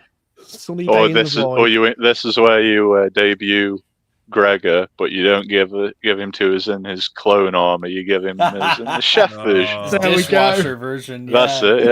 Yeah. Jeez. Would you include R2-D2 in this one or not, or would you leave him out? Oh, I would, because I'd like them all to be weathered, so that you could get that, just the dusty nature of the void. And he's also got the hazard tape markings on his legs, so we'd need those to match. Just want everything to be consistent, and it'd be great. Maybe then, well, I think we've got a higher chance of actually getting Gregor than we have this, but that's why this is on my choices, and Gregor was the honourable mention section, But they go hand in hand with one another for sure. So people love astromechs, and I think any era of Star Wars collector is into random colors and random designs. Yeah, for sure. I mean, like I said, I you know what? I know you've just said that you imagine Hasbro doing Gregor before they do this, but I honestly wouldn't be surprised if this came, if this did come out. I could see this working as an exclusive. 100%. Yeah, I was actually just thinking whether or not to say aloud, it might make a good con exclusive. I wouldn't want it to be, but I think in the style of Thrawn from Rebels when they did his office as a fold-out pack, I think you could do something very similar with this. Yes. I'm not too sure how they could style it, because there are so many iconic scenarios throughout those episodes that you could formulate into some sort of 3D packaging. Yeah. Some dumbass put the X button right where I put my mouse, so I ended up dropping the stream for a second there. Whoops. Yeah. That's all good, man. Does anybody know the story about R2KT/QTKT as well? Yeah, so it's well, I don't. Is QTKT the same?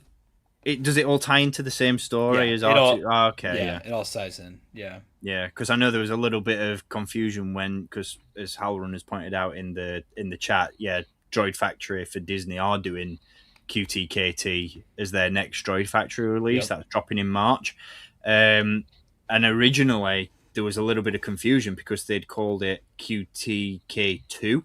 Yep. And people thought, bum move on Disney's part. Is that their way of not having to pay royalties to the charities? But I think they've corrected it since, and I would like to think that that's still in play. But I think I mean, do you want to tell the story, Tommy, for those who don't know? Yeah, it was a droid maker's daughter. And she was dying of a horrible disease, and they made this character that ended up making it initially as R2KT into the 2008 Clone Wars film. Shows up very briefly. I believe it's when they're on their way to Teth, when they're doing the briefing, and has a little moment next to R2, and then comes back as QTKT. This was a story that obviously was very near and dear to George Lucas's heart. At this point in the Star Wars fandom, and this is back when the internet wasn't as crazy and fast paced as it is now. So when this story really made the rounds the way it did in the 2000s, it was something that anybody that was in the Star Wars fandom, if you paid attention to magazines or whatever at the time, everybody knew about this story. And the fact that this droid has made multiple appearances, and it actually really, I when I saw that reveal for that Droid Factory figure, I was like, yep, I need to get that. Need to get they did R2KT as well, didn't they, as an action figure, an exclusive figure back in 2006 2007. In the same sort of way as the 501st Stormtrooper they did with the flag, with the same style packaging and stuff, which cool little thing there that they did. Gentle Giant also did one of their maquettes in the Clone Wars animated style, painted pink. So I did just want to make sure I pointed out it's her name. I was looking for the young girl's name was Katie Johnson, so obviously that's why KT is in the designation. And she was actually Albin Johnson's daughter, and Albin Johnson is the founder of the 501st Legion costuming group, which I am a part of. And so there's again a lot of she had terminal brain cancer was what it was. And that was her make-a-wish, was she wanted an astromech droid. Was her make-a-wish. So that's the creation of this character, and that's very, very special character in Star Wars. And honestly, part of the reason I believe that Star Wars is a cut above the rest when it comes to franchises. 100%. Absolutely. Yeah. Love it. And like I said, with regards to this pick, overdue. not just for these guys, but for all astromech repaints. Get them all out there. Yes. We'd have got this back in the day. Like, if the line hadn't have died, like how many random ass astromechs did we used to get repainted? Oh, way so back many, when? so many. I mean, come on, it's not difficult. No, I don't think it's a big ask. I'm not sure how many people would buy it. You do say people like droids, so they'd buy it. Not necessarily for the right reasons, though. But as long as money means more. Let's. I mean, you talk have a about go, the Clone Wars line continuing, and this would have been one of those sets that we'd have gotten if that had happened. But they retooled, like towards the end of the line, they retooled the astromech sculpt. Yep. Yes, and it's it like, was why- actually really, really nice. It is. It's so good. I'm just here's again. It's really handy that this shelf is next to me when we do these streams. There we go. That's the R2, for example, and you compare it to the original, which I don't have to hand, but oh man, it's such a beautiful sculpt. Mm-hmm. Even by today's standards, like in terms of 3 3/4 inch, that still holds up. And you want to talk about random ones, man? Like, who the hell's this guy? Oh, isn't that Ahsoka's? That's Plo Koon's astromech. Yeah. Okay. Yeah. But they were, oh man, those droids. That's the only thing I can credit the Clone Wars line for, Steve. It's if they put a Jedi Starfighter out, they committed to making the droid. They did. Yeah. Corresponding droid, yeah. Although they didn't do Kit Fisto's, but they did everybody else's. We got Kit Fist. We got R4H5 in the Droid Factory 2-pack line. So you had to throw a realistic. If you're up for a brain itch, then you had to throw a realistic astromech into an animated. I'm too Jedi OCD Starfighter. for that. Dirty, no. But no, I'd buy this in a heartbeat. Absolutely, I would have been all over it. It'd be a very easy afternoon for Mr. Stormtrooper Davis. Just get the icing sugar out of the cupboard and an orange piece of cardboard. Love to see it. Moving back into the realm of clone troopers, let's add another to the ranks. Oh man, yes, dude. Good old Mayday. I mean, I said it months ago when they revealed that Halloween Stormtrooper that was covered in wraps and bandages. What planet were we living on where that's gone before this guy? Hot take on that front, though. I would rather this be sculpted plastic. I was just going to say the same, mate. So. Yeah, I don't necessarily want soft goods. I think it gets too complicated with this design. Sculpted plastic is the way to go. But I mean, at a time when the Bad Batch was coming out, a lot of the clone troopers tend to get lost in the mix, which is by design as the Empire take over and uniformity becomes a big thing. So for this guy to arguably be the one that stands out the most across its 3 seasons, I think that on its own is reason enough to warrant an action figure. Yeah, definitely. What a cool character, though. And most importantly, he's got such a unique head sculpt underneath the helmet. Yeah, with the beard and the hair, and so we'd have to do alternate heads with this one rather than I was just going to say, which would lean into what's becoming a big ask is a certain selection of the community. People would prefer to have interchangeable heads over removable helmets. I think I'm of that camp, to be honest. I think it's been done right enough times now as to where we can say it's just proportionately better. Definitely. But I want more Bad Batch figures. So I think the removable helmets still work. I might be in a minority when I say it, but I still think that removable helmets work pretty well with clone troopers, especially like with Lieutenant Gale, for example, with the new sculpt helmet they've done for that. I still think proportionally that looks fantastic. I still think it works. Could it be better? Yeah, there's still improvements that they could make, but I think they've hit that sweet spot in terms of getting the lightness of the helmet right. You've no longer got that hybrid live action cross with animation look to the Phase 2 helmets. Naturally, if this was a Black Series release, it'd have that live action look to it. Because it's with it not being animated style, but Yeah, I don't know. I think like you'd have to make the accommodation for the interchangeable head on this one, and I'd be there for it. I almost feel like the helmet and the wraps that come down past the bottom of the helmet would be one piece, rather than an overlay. Or I feel like that would be better suited as one sculpted piece that just slots I on and agree. off. I think you sculpt the armor pieces with the wraps as new parts, but the fact that they're overlays, it still lends itself nicely into the budget of things. A good comparison for this in terms of its engineering is the Night Trooper. Yes. Similar sort of approach, and you'd still get a solid look for it as well. I think the Night Trooper that we only have one of. Yeah. For now. Yeah. Accessories could be interesting as well. I thought naturally you just need a standard blaster, but you could include a Yes. There we go. It's not often I'm able to remember little details like this from shows I've only watched once, so I'm taking it. I'm sorry I'm jumping in on you, James. No, mate, no. I'll love to see it. I keep telling you, rewatch things more. I know time is a very rare commodity, but this is it, right? Yeah, no, it's great, man. This is something I can't remember. I don't think we've seen it in the Black Series. Other action figure lines have definitely done it. And I often look back to McFarlane Toys' Walking Dead line for this, where they used to release action figures in later waves that would come with accessories for older figures that they couldn't include at the time.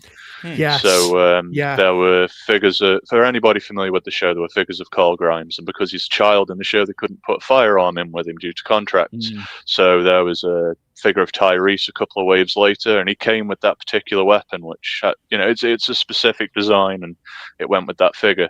So the Imperial Crosshair figure, not the best, not entirely accurate, but if there's never an opportunity to get that again, you could include a different head sculpt in this for that Crosshairs figure, because he doesn't have that figure is sort of the pre-injured version. You could include the bird from the episode that's associated with Crosshair and his decision to kill the lieutenant. Little things like that I think could be interesting, where we could get figures that aren't necessarily packed with accessories for themselves in a situation where they don't need many, but we could get accessories for associated characters that would go on the shelf with them that we've already got. I completely agree with that, because I think that's where Marvel Legends has moved forwards. Rather than remaking something just to get a specific or scene-specific thing out, they've done with it's the recent Deadpool movie line, hasn't it? Deadpool and Wolverine, they've done the Cassandra Nova with the head. Yes. If you want to get the figure, you can plop that on, and it offers options for you and additions to your displays. That's the good thing, isn't it? Like, characters don't need to necessarily come with I know there's a really strong case being made for characters to feature interchangeable heads and limbs and stuff, but like you've just said, there's no reason why another figure can't come with an interchangeable head or limb or accessory for another one. That would I love that. Plus it also spurs you on to then go, oh well, I'll pick this up, it comes with this alternate head. I then need to go back and pick up a figure that I haven't got yet, couldn't find a reason to pick up, but now I have one. Well, this is where they could keep with these reissues that they keep doing very sporadically. So if they're reissuing something that's a little more desired, and there's a character coming out that features a scene, an episode, a movie, whatever it may be, and that reissue's coming out, I can't think of an example off the top of my head. Let's just pretend Duels End Vader never happened. There was currently the A-list version out there, and we got Leia from Obi-Wan Kenobi, smaller character, but you're including the damaged Vader helmet and maybe a tattered cape. Something like, I know it's not quite right, but you get the point. You get the basis. It's just something very simple. Well, it might not be simple to do. We don't know the logistics of it, but in terms of the idea, it seems very simple to do, and I think it's something people might appreciate more as time goes on. People tend to forget the line as over 10 years old. There's a huge back catalogue, and I think it goes very far to service veteran collectors as well as new collectors, as you've just said, Steve. So. Most definitely. 100%. And speaking of serving old collectors, I'm going to hedge my bets and say I've saved your best till last. I'm sure of it. I'm almost sure of it. I mean, and if I haven't, I apologise. I don't know you at all. No, you've done me well, mate. Oh, you've done me well. Yeah, Mr. Cutler Quain. I was only thinking about this the other day when I couldn't sleep as well. The episode The Deserter is my absolute favourite episode of the Clone Wars. Really? Wow. Yeah. It's just the messages that it gives across meant a lot to me when I was a kid, because I used to get bullied all the time at school for liking Star Wars. And there's a lot of messages in there where it's where he specifically says to Rex, to each their own. You can do whatever you want to be, is what he tells his son Jack. And there's this big conversation that goes on between Cut and Rex about how Cut's got his reasons for deserting and leaving the army of the Republic, and Rex reaffirms to him, well, what if I have made my choice? I know I could have a family like you, but what if I am fighting in this war because it's meaningful to me, and because if we don't, then I know that people that I care about will be subject to tyranny that likes of I can't imagine. And that just I was at a point where I used to get picked on for it, to where I was like, oh, maybe I'll just bollocks to Star Wars, because it got that bad where it was like, I'd rather a quiet life than have to put up with this every day. So I used to tell people, oh, no, I don't like Star Wars, shut up, you're wrong. And there was this teacher at school, Mr. Stockton, his name was, and he was a big Star Wars fan. He was an OT purist, but we'll leave that alone. We'll forgive him. We'll forgive him, yeah, because he said, I was exactly like you when I was growing up, same situation. He says, and you won't let it beat you. He says, because that's what you like at the end of the day. And people around you may not think it's socially acceptable, but you'll learn to see that these people are behind you and you in the way of thinking, because they're happy to judge you for what you like, but you would never do it to them in regards to football or, buying branded clothing for silly money. Like, back when I was a kid, it was dead popular to buy shirts that had little crocodiles on for silly money. But when I paid for action figures and, sat on my floor posing them up and setting up little battles, that somehow that was wrong by some sort of social standing. Fuck knows. Coming back to the main points, this episode, made me, sort of change my way of thinking. You know what? I can like where I want, and it doesn't matter what other people think, because they've got their thing and I've got my thing. They don't need to understand it, just as I don't need to understand theirs. So for that reason, we've never had a Cutler Quain figure. Whenever I rewatch the Clone Wars, and I do it a couple of times a year because I'm sad and I've got lots of free time, apparently. Although I have been stuck on season 3 for like 4 months now, so I'm losing my touch, I suppose. But I always look forward to watching this episode. It never gets old. Like, I'll just sit there and I'll think to myself, oh, good one next. Which I think that a lot while I'm rewatching these episodes, of course, but specifically. And I just want more figures from it. I remember we got the Hunt for Grievous battle pack back in the day in 2010. Mm-hmm. Great set, very hard to find now. Mm-hmm. But it was missing arguably the main character of that episode to a degree. I think we could have had a battle pack with Cut and his whole family, really. Maybe an EOP. But I'm still going to be playing that record. I want a Cutler Quain figure. And particularly if it comes out, mostly new, but this is where you do what you've done with Jedi Dooku. If you know you're only going to get one chance at making this character, you make it the best possible version. So you do the Clone Wars one, and then you include interchangeable accessories so that you could have the Bad Batch version as well. If you want it on either shelf, if you want to pick up 2, you've got both main appearances of the character for your display. So, it's a very basic figure.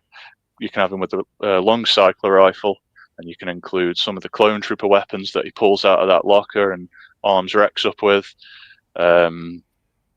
Yeah, I just really want it. I know that when we had Brandon on the stream as well, we were talking, and he said that it's again, these episodes are something he cares about himself. So I'm just hoping, I'm pushing this message out into the world every opportunity I get. That this is Steve. This is my Kyle Katarn. I knew you were going to say. So.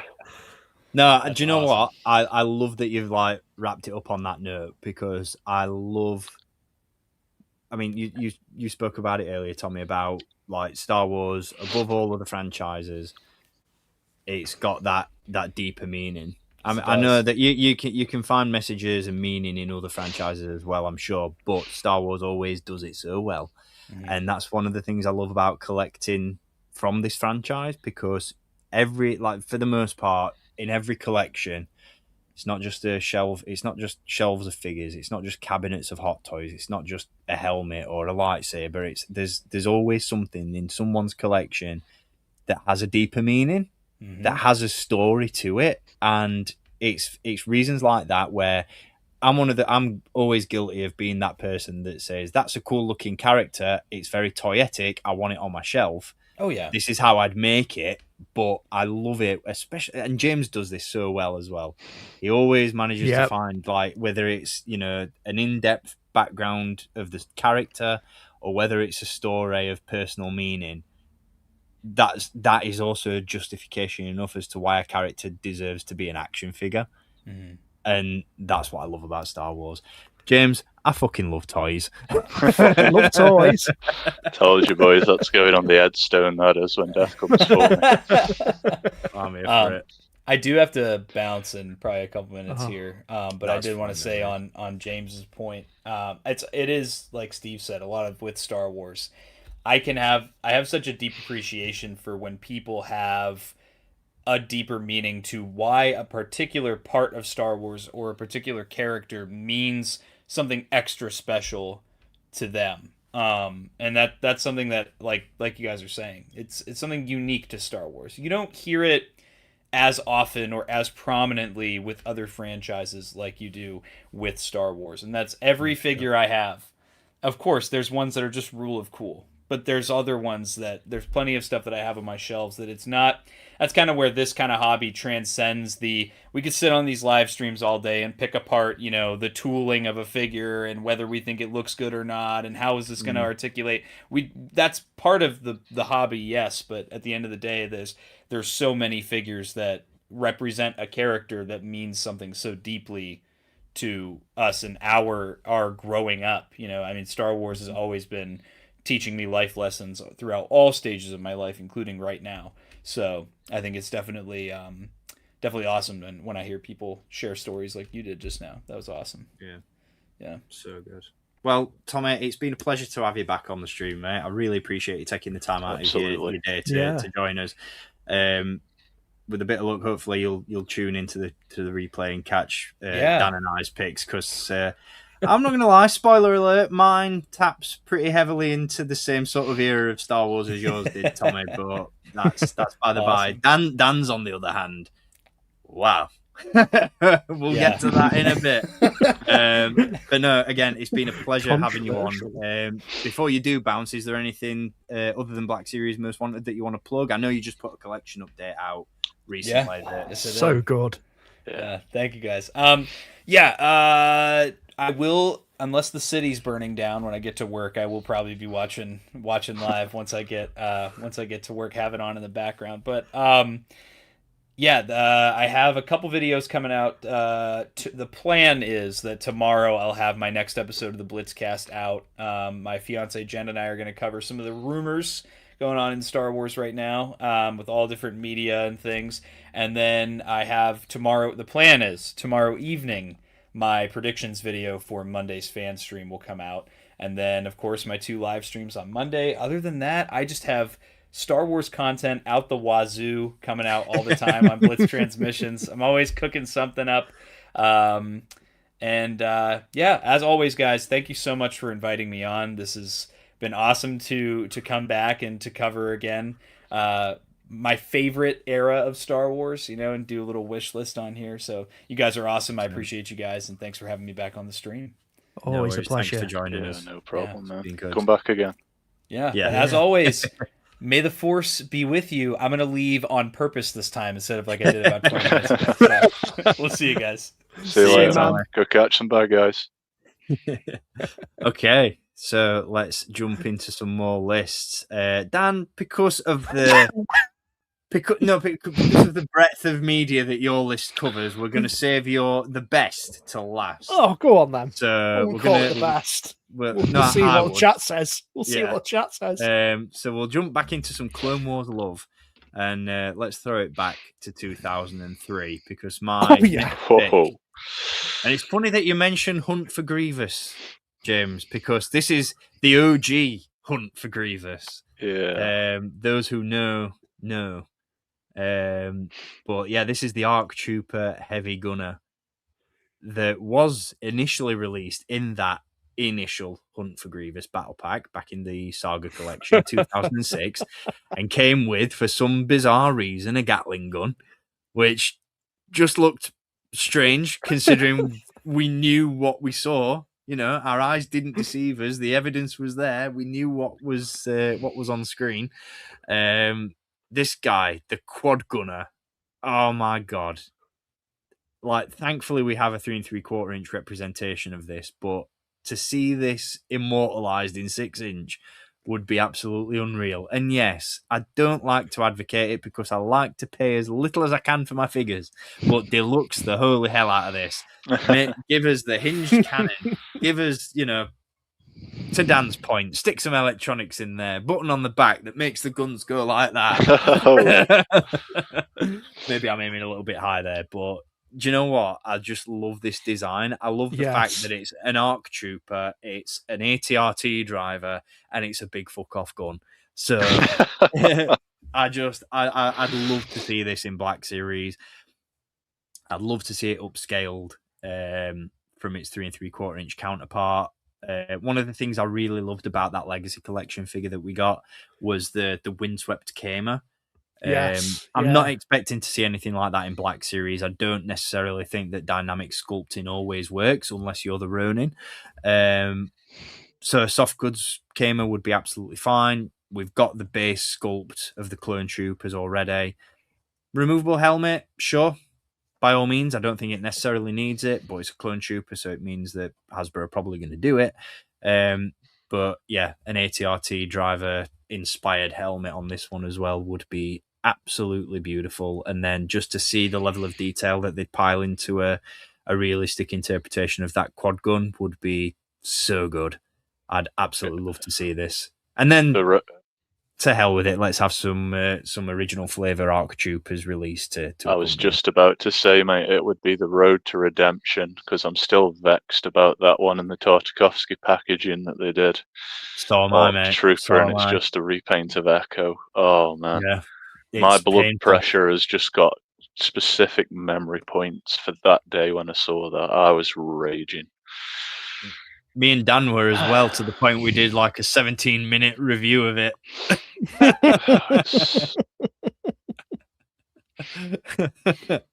Tommy's still with us in spirit, at least. He's catching us on the replay. What I love about Star Wars is that you can have both sentimental picks like Cutler Quain and the rule of cool like this guy. This is it. You've got that deeper meaning, and you've got stuff that just looks bloody cool and would serve really well as a toy. And I think this guy falls right into that category. So yeah, I'm a sucker for ARC Troopers as well, to be fair. So I'd just love to see this in Black Series. Speaking of Redemption and Captain Fordo and ARC Troopers, let's throw it even further back to 2003. Phase 2 Fordo needs to be a thing. And you know what? I'm going to say it. Replicate what they did in Vintage Collection, because that thing was magic. Yes. It's still a good figure, even to this day. Unbelievable. I think I even mentioned this when we did our top 5 Black Series figures of 2025, when we talked about the Stranger, in the sense that felt like the first figure in a very, very long time that you could pick up 3 or 4 of, and you'd get multiple iterations just from buying one figure. Yeah, that's what I want to see again with this figure. I'm sure you could do it in Black Series. I'm sure you could give the figure a removable belt, pauldron, Kamer, swap out helmets. You could do this in 6-inch, surely in exactly the same way that they did it in 3 3/4 inch. But I've always loved this look for Fordo. Obviously, it's animated, so bringing this to life in a realistic interpretation, I would have to imagine that the helmet would be heavily inspired by, if not identical to, Commander Neo. Yep. Which I'd be absolutely fine with. If it's anywhere near as good as the sculpt that Vale's Toys put out, then, sign me up. I would go a little step further, mate, and use the because Wolf also should technically be a Neo helmet, but the one in the Clones of the Republic 2-pack is sort of an in-between mix. I think it would just suit this one. Just a little. Yeah. I personally find Commander Neo's sound like great looking clone, but I think with that helmet on anyone else, it just gives me a bit of ick. I don't know why. I think I know what you're saying, to be fair. Like you said, as Commander Neo, it works, but then I'm thinking back to, like, I know Tommy mentioned on a previous stream when we'd had him on the holiday special that he really enjoyed that Bark Trooper that we got in that Order 66 2-pack. Yeah. I'm glad he's not around now, because I wasn't a massive fan. I don't think it necessarily it is a cool figure, but it doesn't always necessarily work with certain deco. So I get what you're saying, and to be fair, I would actually like to see a slightly altered take on this helmet, because I feel like it does need something a little bit more angular to it. I can't, I don't know. I can't quite put my finger on it, but I don't. He's still here, look. Shame on me. I'm sorry, mate. What a scene, though. Oh, man. Do you know what? It's so good. I remember getting it was titled Clone Wars Volume 2 when they brought it out on DVD. And when you open the case up and took the discs out, it was this guy and the clones that were on the inside, like the underside of the sleeve, as you could see through the case. And as a kid, I always used to try and copy the drawing, like the style, and just color it in, because I didn't have a toy of it, and that was the next best thing. I'd draw a picture of it. That'll be cool. Yeah, I think as a Black Series 6-inch figure, this would just be. I mean, talking about the realistic styling, that's a really interesting point. I never actually realised. I'm talking about how you do this one with a realistic interpretation, but let's throw it back to the vintage collection. That doesn't look like a Neo helmet to me. No. So it's funny, all the cloners that moan these days about different translations from media to media. I don't ever remember seeing anybody, even today, moaning about that. No.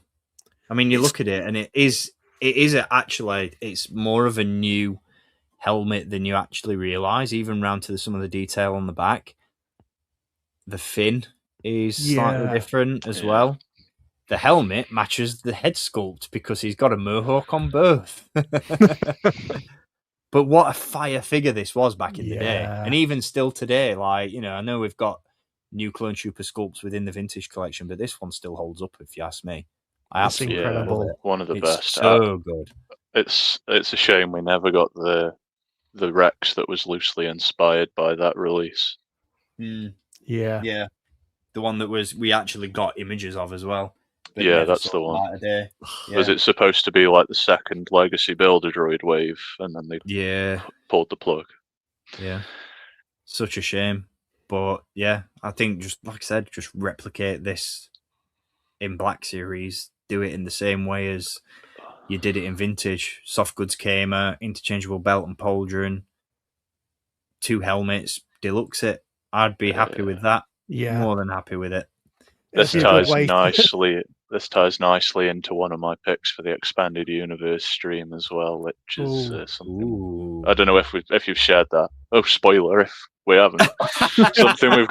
something we've got cooking behind the scenes, as we always do, But I think we mentioned it on one of the previous streams we did. I think. I'm pretty sure in the new year we said we wanted to touch Legends again. So yeah, and I was going to talk about future plans at the end of this one anyway, so it's all good. I think this one I was going to say as well. is that it would be a great apology for that piece of shit they released in Black Series on that Clone Wars Exactly. card. Yeah. Because that still, to this day, really fucking burns me. Yeah. Yeah. Oh, man. Patrick. What could dear have me. been? Bad Hasbro. I've got a brilliant idea. It's not the fact that they repainted Echo. It's the fact they repainted Echo whilst having all the parts to make a fucking accurate version. Yes, that's it. It wasn't hard. You had one job. I think it was just whoever was in charge at the time just saw ARC Trooper on the packaging and thought, it's the same. Yep. Corporate wanted them to tell the difference between the two pictures, and they couldn't do it. I can't see the difference. Captain Fordo definitely has a backpack. Just keep the blasters. No one will notice. Paint the armor white. Pains me, man. Pains me. So yeah, I think this is when you talk about clone troopers. I'm sure I don't think I'm getting ahead of myself by saying I'm sure this is at the top of a lot of people's wants list. Especially, like I said, if you're a fan of that 03 Tartakovsky series, like Tommy said earlier on. Where is it? There we go. Fall back. I love how all the clones in the Tartakovsky series were American as well. That always boiled my piss a little bit. It's like, where are the Kiwi clones? My next pick, just going back to a pick that Tommy made, comes to us from the more recent Clone Wars series. And I know that Tommy picked Mother Talzin, and she was the original basis for this pick for me. But then I thought, you know what? Dan's done it enough times. James has been egregious with his honourable mentions. So, bugger it, I'm going to do the same. Night Sisters galore. Do them all. You know, like Tommy said, we haven't had representation of the Night Sisters in Black Series yet, with the exception of Merrin. We have got a new Ventress on the way. James already has it in hand. But I love like this ensemble. Like, I don't care how they do it either. If they want to do Zombie Night Sisters, sign me up. Oh yeah. If you just want to do the motley crew of different arsenals there, like I'm here for that too. Like, I just love the design of the Night Sisters. The red is so striking. It pops on shelf. I would love to see all of these. You know, Mother Talzin in particular, but you know, if you want to just retool a few figures or, you know, put out a core character, then I'll take another Ventress. But some of the army builder Night Sisters, I'd be absolutely all over. Some of them have names as well, whereas you know, a lot of times in Star Wars where you have a mix of characters like this, they wouldn't get so much as a look in. But you've got, as one of them is called Karis. I forget the other one. There's 3 in that episode when they go after Dooku. I think for me, like just looking at these, I'd love to see the masked ones. I think they're really cool. They've got a really, really cool aesthetic to them. I feel like you could almost do what they did with the Endor Trooper and the the which one was it? The Hoth Trooper as well. Yeah, like where you could give them like swappable helm, like hoods and masks and stuff like that. Yeah, for sure. That's a fucking good shout. That is done. Yeah. Retool, like if you want to throw in some sensible reuse, I wouldn't be mad with the Night Brother Archer's crossbow being thrown in there. That'd be fine. Might actually get an arrow for it this time. Yeah, that's what I was going to say. But I just think, like, you know, obviously Mother Talzin speaks for herself, but yeah, just flesh out that display, get some. What I love is when Hasbro do army builders that aren't stormtroopers or clone troopers or you know, non-specific characters. So like to do something like this, which is that's why I loved the Night Brother releases so much, even though they were pretty much repaints of one another. I loved that they did them because they were just it fleshed out a different type of army. Yeah. And that's something that I don't think we see enough of in action figure form. We don't see those other, with the exception of maybe Mandalorians, we don't really see other armies get fleshed out. So I think like releasing, if you want to do it as one release and with multiple looks, I'm here for that. That'd be absolutely fine. But individual unique figures, I would buy every single one. Hasbro could do here what they didn't do with the Knights of Ren. Oh yeah. Ample opportunity to do it. Yes. That's a wound recently opened, as you guys saw yesterday. Yes. James has betrayed the group. He's fallen down another vintage collection rabbit hole. To be fair, given recent content, you've both betrayed me and fallen down the vintage collection rabbit hole. Listen here, mate. The way I like to look at it is that when I buy a vintage collection, I do it properly. Yeah. I think about it and I focus on something that's represented very weakly across other lines, and then I just lose my head and go nuts and fucking buy the lot. There we go. Thank you, James. You've covered me there as well, because that's exactly what I did with my recent over 40-minute video. So yeah. Again, very good 40-minute video. Shameless, absolutely, mate. Shameless plug to the content once again. Link down below in the video description. Dan's just put out a hefty, girthy review of the vintage collection Bantha, the Tusken Raider 4-pack, Boba Fett, the deluxe Tusken. It's a joy to watch, and it's sort of like if you're in it for the lore, it's such a good video, man. Just so you guys know, I explained this point to my friend Roger today. The reason I bought that Poe Dameron X-Wing, as you know, but then I decided to start buying the figures because of all of the stuff the vintage collection community do with March Madness. And every year I see Supreme Leader Kylo Ren and I see Ben Solo always on people's lists. So my head went, you know what, if ever we get a chance to have figures of those characters now that Hasbro are listening to what the fans want, it's going to be in that scale. So I'm going to just have a small focus and buy the sequel trilogy stuff. If that day doesn't come, I'll enjoy what I've got. I've curated a nice little specific set. Yeah. So, but if it does, then I'm prepared for it, It's like you said, it's having that like sort of centerpiece as well. It's like similar to the HasLab thing. And the HasLab the empty HasLab promise, I always call it. And you've got the main centerpiece, and then you've got all the figures that accompany it. Have you there? In your imagination.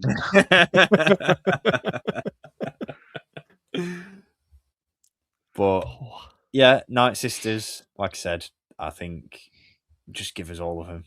If you had to consolidate the lineup and just take one out of that group, I'd obviously go with Tommy and go with Mother Talzin, but the rest would be a really impressive bunch. And like I said, just drawing some influence and some inspiration from those gaming greats, Knight Brothers, that they put out. Non-trooper army builders are always a joy. Something a little bit different, shakes up the display a little bit, and I think it'd make for a really cool release. Do like some goth girlies. I don't really know. Can we end it there? Yeah. James is done. I was just waiting to slip it in. Oh.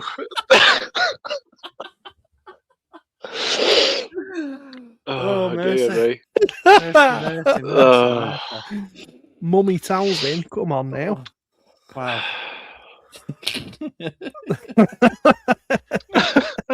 that one's going to get referenced a lot on future car rides, I'm sure. That's getting clip that. That's getting clipped. I know Tommy likes to clip these when we talk about Black Series Most Wanted. Now I think he needs to clip it to talk about black clothing. Moving on. A TX tactical droid would be a sublime choice for the this again, Mr. Autism himself. That's it, isn't it? Do you know what? For me, it just draws inspiration from, in my mind, And I think in your guys too, because I don't think you agreed with the general consensus, but I heard a lot of people complaining about the Black Series Commando droid. Yeah, and I don't get it. I don't get the hate. Unnecessarily. Do you know what? After finally getting one in hand, to a degree, yes, but I don't like, because it does feel a bit like maybe there should be a little bit more movement here. But that's my only gripe with it, is that it almost doesn't feel articulated enough. Whereas I feel like a lot of the hate for those Commando droid figures comes from the fact that the legs are really spindly, and just feel like I've seen a lot of people complain and say that it feels like a sort of regression of the line. I don't see that at all. I wouldn't go that far now. I think the main complaint's those hips, because the waist piece hinders the ball joint quite a bit, and you've got no swivel there in the thighs because they didn't want to cut the sculpt. I haven't got an issue. I tend to have the ones I've got posed, and I'm happy with them. I think they. I've not had one fall over. I think a lot of. It might be a hot take again. I think, and I'm not criticizing you at all by saying this, Steve. I see it a lot. I see it with different lines, Hot Toys as well. People that make little criticisms like that about a figure, and then a lot of people jump on the bandwagon. I feel like it's a skill issue. I feel like it's people that have spent 5 minutes with the figure and put it on the shelf. You got to spend time with these things. You've got to get them just right. Play around with them. No, that's 100%. Like I didn't take that as a dig at all. I'm just gonna go off screen now and cry. But no. Do you know what? I didn't see it as a dig, because I did exactly the same with that Commando droid. I took some time out. I sat with it. I played with it. I posed it up, and I've got it into a position where I haven't gotten around to reorganizing my Gaming Greats and Expanded Universe shelf yet. So the Bedlam Raider Commando droid, which is the only one I have up to now, has not found a place on my shelf. But I've got him in a pose that he's ready to go, and he looks great. He stands well. I haven't got any issues with it. Like I said, from getting it out of the box straight away and handling it for the first few minutes, like I said, yeah, maybe I would have liked a little bit more articulation or a slightly sturdy leg, but once you get it in that sweet spot, once you get it in that pose, there's absolutely nothing wrong with it. So, but that's where this pick takes its inspiration from, because I feel like this could right some perceived wrongs, because I think the tactical droids, my biggest gripe with Hasbro droids is the fact that the original tactical droid in the Clone Wars line, those legs were arguably worse than the Commando droids. Black Series legs. That thing doesn't like to stand for love or money. And it's like they went to the extra mile of articulating the ankles, but they didn't put knee joints in there. And it always wound me up. Because it feels like a funny one. Yeah. It's a really good sculpt, but articulation-wise, it always felt like it was missing something. And I feel like, again, going back to, realistic interpretations, updated engineering, this one would really shine in Black Series, I think. Mm-hmm. Yeah. And I think, like, it's not, in terms of a design, it's not a million miles away from, its animated look would work perfectly well in a realistic style. And I've got this one up on screen, but I don't even care what flavor you do this in. You can do the OG, you can do the TX20, or you can, just put any of them out. I like the lady one with the square lipstick that serves Admiral Trench. Yeah, I'd go for that one too. There's tons. There's all different paint variations, and I think once you've got one out there, this could go the route of the Commando droid or the battle droids or any other droid that's been released in Black Series, in that you've just got a base template there for multiple repaints. And we know that Hasbro are partial to the occasional repaint, and when it makes sense, I'm here for it as well. So yeah, I think it's just I think they're doing a really, really good job of fleshing out the different ranks within the Black Series at the minute, be it droids, be it troopers. They're really they've pretty much covered every base. We've got a droidica, we've got a commando droid, we've got a super battle droid. The list goes on. A tactical droid's kind of missing. And I'd even go slightly further and say, give us is it the super tactical droid? The Kalani style.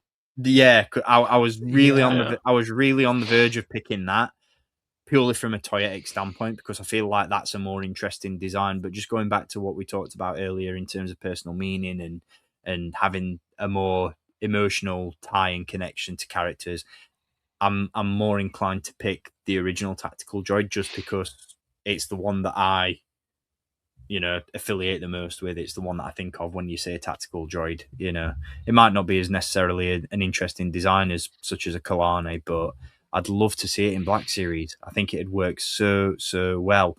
And on that point, you mentioned the square lipstick, and we talk about Admiral Trench. Come on! Oh yes. Let's have big spidery boy himself. And you know what? We talked about it earlier when we discussed Pong Krell. We talked about it when I made my honourable mention case for Worm Loathsome.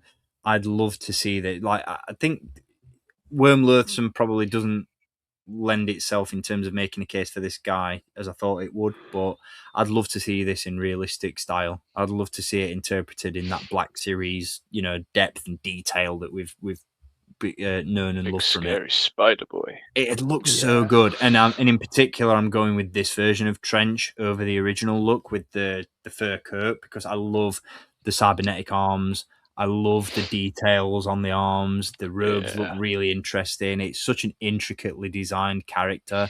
Like even the tusk or whatever you want to call that. I don't know spider anatomy. Is it a mandible? Is it a mandible? Yeah, that's it. Yeah, the cybernetic mandible. Like it's just such an interesting and cool design. And in the similar sort of vein to Pong Krell, like I'd love to see how Hasbro articulated this one, how they engineer all the multiple arms. Like I think this one probably falls into that same category as Pong in the sense that you'd have an overlay for the coat, and that'd probably hide a lot of the articulation points, so it would look natural. It wouldn't look, like a toy as such. I just think again, because they're doing some of the best work with Black Series at the minute, they could do could work miracles with this one. Oh yeah. Like I said, from a sculpt perspective, articulation, deco on this would slap as well. Yeah. Because I think they'd really give some depth to like the hairs and the fur, if you want to call it that. I think it'd look really, really good. Accessory wise, doesn't even need to come with a ton because all you need is the cane. A data pad, perhaps something like that, maybe. But this particular version, doesn't he have like a blaster that shoots an electric net out of his arm? Oh, it's when he's in the Bad Batch episodes and Anakin goes to confront him, doesn't he try and get him, and he dodges it, and then he chops his arms off, and he's like, "Oh, you are a Jedi, you would not kill me." I seem to recall. Do not know vaguely. I have vaguely. not rewatched it. Yeah, I think so. Anybody in the comments want to clear it up? If there's an opportunity there to include more accessories with the ones I've just pitched, then I'm going to take it because I think with a blaster, this guy'd look fucking sick. I think it pops out of one of his arms, the top or the bottom or something. You might be right. I will take your word for it, James. I will say yes. But do you know what? Yeah, the looks this guy. He's not the tallest, but in terms just from I think an engineering standpoint, this would probably have to be a deluxe. Purely because of the level of articulation that's thrown into it. And do you know what? I'd be here for it. I just think visually this is such an interesting design. That's purely the only I don't have a massive amount of connection to this guy. Like in terms of characters that I'd rather see character wise, give me an Argaius, give me a Captain Hound or something like that. I'd rather see Serapas, for example. But I just think in terms of visual, on a Black Series shelf, can you imagine how this guy would look? I'm almost certain that Landspeeder Luke's got a custom on his display of this guy. I'm almost certain of it. I've seen one doing the rounds. Yeah, I have too. Somebody's got one. Yeah. So bring that to life. As a Black Series figure, it'd just be fire. And I know spiders don't like fire. I mean, I think this one's the rule of cool in terms of separatist leaders, because you could do any of the separatist leaders. Yeah, that's the thing. I think it should just give us more baddies that are different. Yeah. You know, like Rift Tamsin, like we saw earlier, Warm Loathsome, Nouveau Vindi. Just those separatist leaders that come from different worlds. Yeah, different military kind of backgrounds as well. Yeah, that's it. Lockbeard with his defoliator cannon. Not dead. Yeah, man. This is what I mean. Just diversifying those ranks a little bit and just shaking up the armies. Do you know what I mean? Like just giving us something a little bit different for a display that's not. I had Martok on my honourable mention grid, which is the one from the Ryloth blockade. He's got that little red and blue spinny thing on his goggles. Such a glup shitter, but yeah, it's these obscure characters, the real talking points. Like, can you imagine if somebody that didn't really know the ins and outs of the different Star Wars spin-offs comes into a collection room? Who's the fucking spider, mate? It's precisely. I love it because it's just your unconventional Star Wars release. You know, and it's like I said, this guy falls into the same category as like the Night Sisters in the, you know, it's just something different. It's something so unusual, and it just really stand out as part of a display. That's what I really love about Black Series, like 3 3/4 inch for sure, but with Black Series, because there's that larger canvas for detail. Yeah, and they've got a little bit like another hot take, and I'm probably going to anger some by saying it, but I feel like Black Series figures deliver a little bit more shelf presence because of the scale. Not because the figures are any better or, you know, the characters are any different, but just because of the scale, you can appreciate it that little bit more when you just get a glancing view of characters. And so a character like this would just stand out so well on a shelf. Plus, he plays a pretty crucial part. Like any character that pops up in more than one story arc in the Clone Wars, I think plays a crucial part in the series. Yeah. So he's a necessity as a release just because of that alone. I think with pairing him with Anakin as well and other characters like that, that's what makes it even more interesting, because obviously we haven't seen him in live action, so seeing an interpretation of it in live action would be really cool. Yeah, that's it. So yeah, that's my list. Dan, we have saved the best till last because I feel like, as always, you really tapped into the brief, and you saw Lucasfilm Animation. I ran with it. You saw the three of us pick Clone Wars figures for the most part, and you said, "Hold my beer." So let's dive into your animation assortment. And I know you've specifically requested one character to be saved till last. But I feel like we'd be doing you and this character a disservice if we didn't talk about him first. So it's gotta be my boy. It's gotta be. So here's the thing, right? It's a free pack. There's one character not pictured here. Yeah. But for me, obviously, I want Thrawn in his grey Imperial officer uniform, bit more youthful looking. And it's just easy to do. It's so easy for Hasbro to do. You know, there's a lot of reuse that can be done, and I wouldn't even be mad, right? Bosh, tick off the list for me. Morgan Elsbeth. I don't know, some people are Morgan. Not Elsbeth. Another one. Not another one. They couldn't get rid of him to begin with, but give her the Beskar spear. Magistrate outfit. Oh, sorry. The Magistrate outfit. That as well. Yeah, no, you're right. Give her all that, and cool. Tick off my list. Bosh. Well, you know what we also need, which bloody Steve hasn't put a picture in there, but I can't blame him because it is hard to find a picky of him. He's only a little. He's only get a little pixelated version of him, yeah. But yeah, he's hard to find. He's hard to find because he's so little. But come on, let's have Rook. Rook is just Thrawn's little gremlin bodyguard dude played by Warwick David, and I also love that fact. But that as a free pack would just be absolutely amazing for me. That'd be like a dream sort of free pack. That's it. I love Tales of the Empire. I really liked, finding more out about Morgan Elsbeth, her relationship to Thrawn. Obviously seeing Rook because he's just there. He's just chilling, doing his thing. Include a little, some quirky accessories like a hologram of the TIE. What's it? Is it the TIE Defender? That's it, TIE Defender.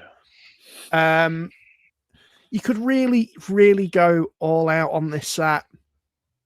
And I think Rook could just be an amazing figure.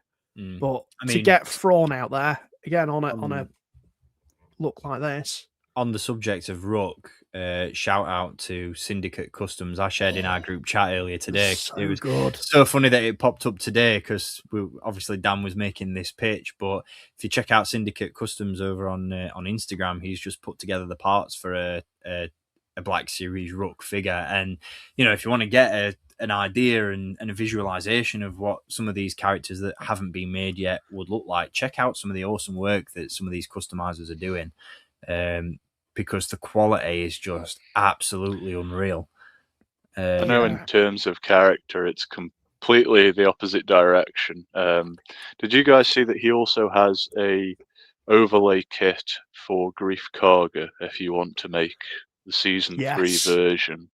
Yes. I think that is so good because you can get that figure for next to nothing. And we've got the droid from season 3, but no Grief Karga. So that's something I'm definitely going to be doing. I'm going to buy one of those kits and I'm going to buy another Grief Karga and I'm going to make that. Oh, I've just realised, James, just going back, just like slightly diverting from topic. Well, not from topic, but from Dan's choice. But just going back to your D Squad pick, I know you said that'd require some new tooling. I've just realised it wouldn't need all that much because we've got shit!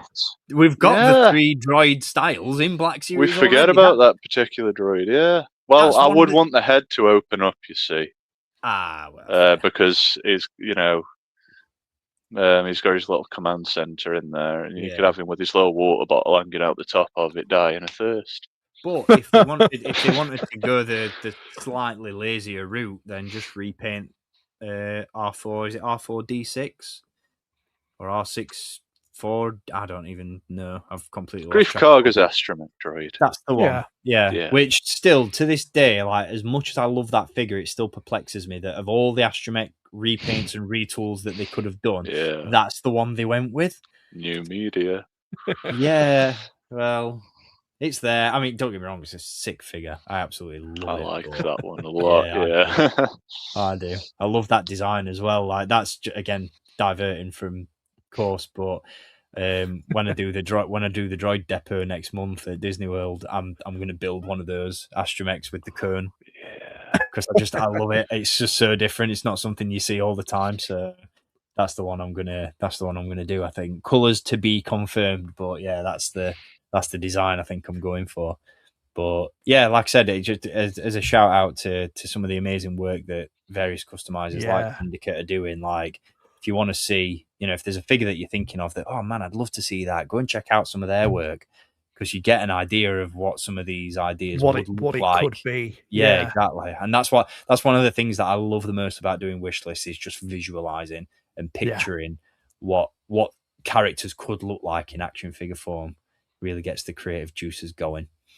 Your next pick is, I've got to say, an inspired choice, mate. I absolutely love this one. My God, what a figure this had made. This just ticks so many boxes. It's not just Rebels, but I'm pretty sure it appears in Fallen. Is it Fallen Order or Jedi Survivor? Yes, it does, mate. Yeah. It's just such an intimidating droid. I mean, if I was to push the boat out and be even more cheekier, I feel like I've already fulfilled my 2-pack slot. because I've done a free pack. But if I was going to be cheeky, I'd be like, oh, get Thrawn in his tank top and, little sparring partner. But no, I won't do that. I won't do that because that is maybe a bit of a push, as cool as it'd be. If you want to pitch it, mate, you pitch it. I mean, it's a very niche. It's got very personal reasons why I want that one. Well, Marvel Legends reused the starting lineup figure for Gambit. That's it. I mean, let's have it. Repaint it in blue. Come on now. Put in the basketball with him as well. Just slam dunking Thrawn. What is this strange planet of object? It's like no. We have. I don't know where we're going with that, but no. This I love this sentry droid. They're so cool looking. There's almost like a Dark Trooper vibe to them. Like a pre-Dark Trooper vibe. Well, that's what I found really interesting about this because it's named on when I was sourcing the images for the deck. It's named as a DT Sentry Droid, which to me in my head canon it might be completely wrong, but I thought Dark Trooper Sentry. And what I love about it is that it's almost like a hybrid of the Dark Troopers that we see in Mandalorian and the OG Dark Troopers from Dark Forces, the droid versions that we got back in Legacy Collection that are all just wires and plating. And it's funny you mention that because canonically, the Dark Troopers were made by Ron Mock. Ron Mock was a general in the Clone Wars, and he hated battle droids, or was it the other way? Yeah, he had an absolute hate for battle droids. Battle droids hated him as well. Yeah. But the thing is, he had a battle droid. I could be wrong. Someone could correct me. But I do know that he used to spar with them to try and learn how to beat them, like hand to hand. So I always found that interesting when Thrawn's fighting this one to be like, is that a little nod to Ron Mock? Because obviously he's like fucking, going hand to hand with it. So, I mean, that's just a side thing as to why I really like this, because there's a little nods to it, to other things. I just think it'd be a real shelf presence, just really intimidating. Again, if it is kind of like within the Dark Trooper progression, I'd love to have that. And if we could ever get obviously other versions of the Dark Trooper, I'd lap that up. But just to have this and to have multiples, because there's so much opportunity to have like multiples of this. I could even see it being put with Hondo, because don't Hondo it's the Rebels episode, with his Ugnaught friend. What's he called? Fucking hell, Melch.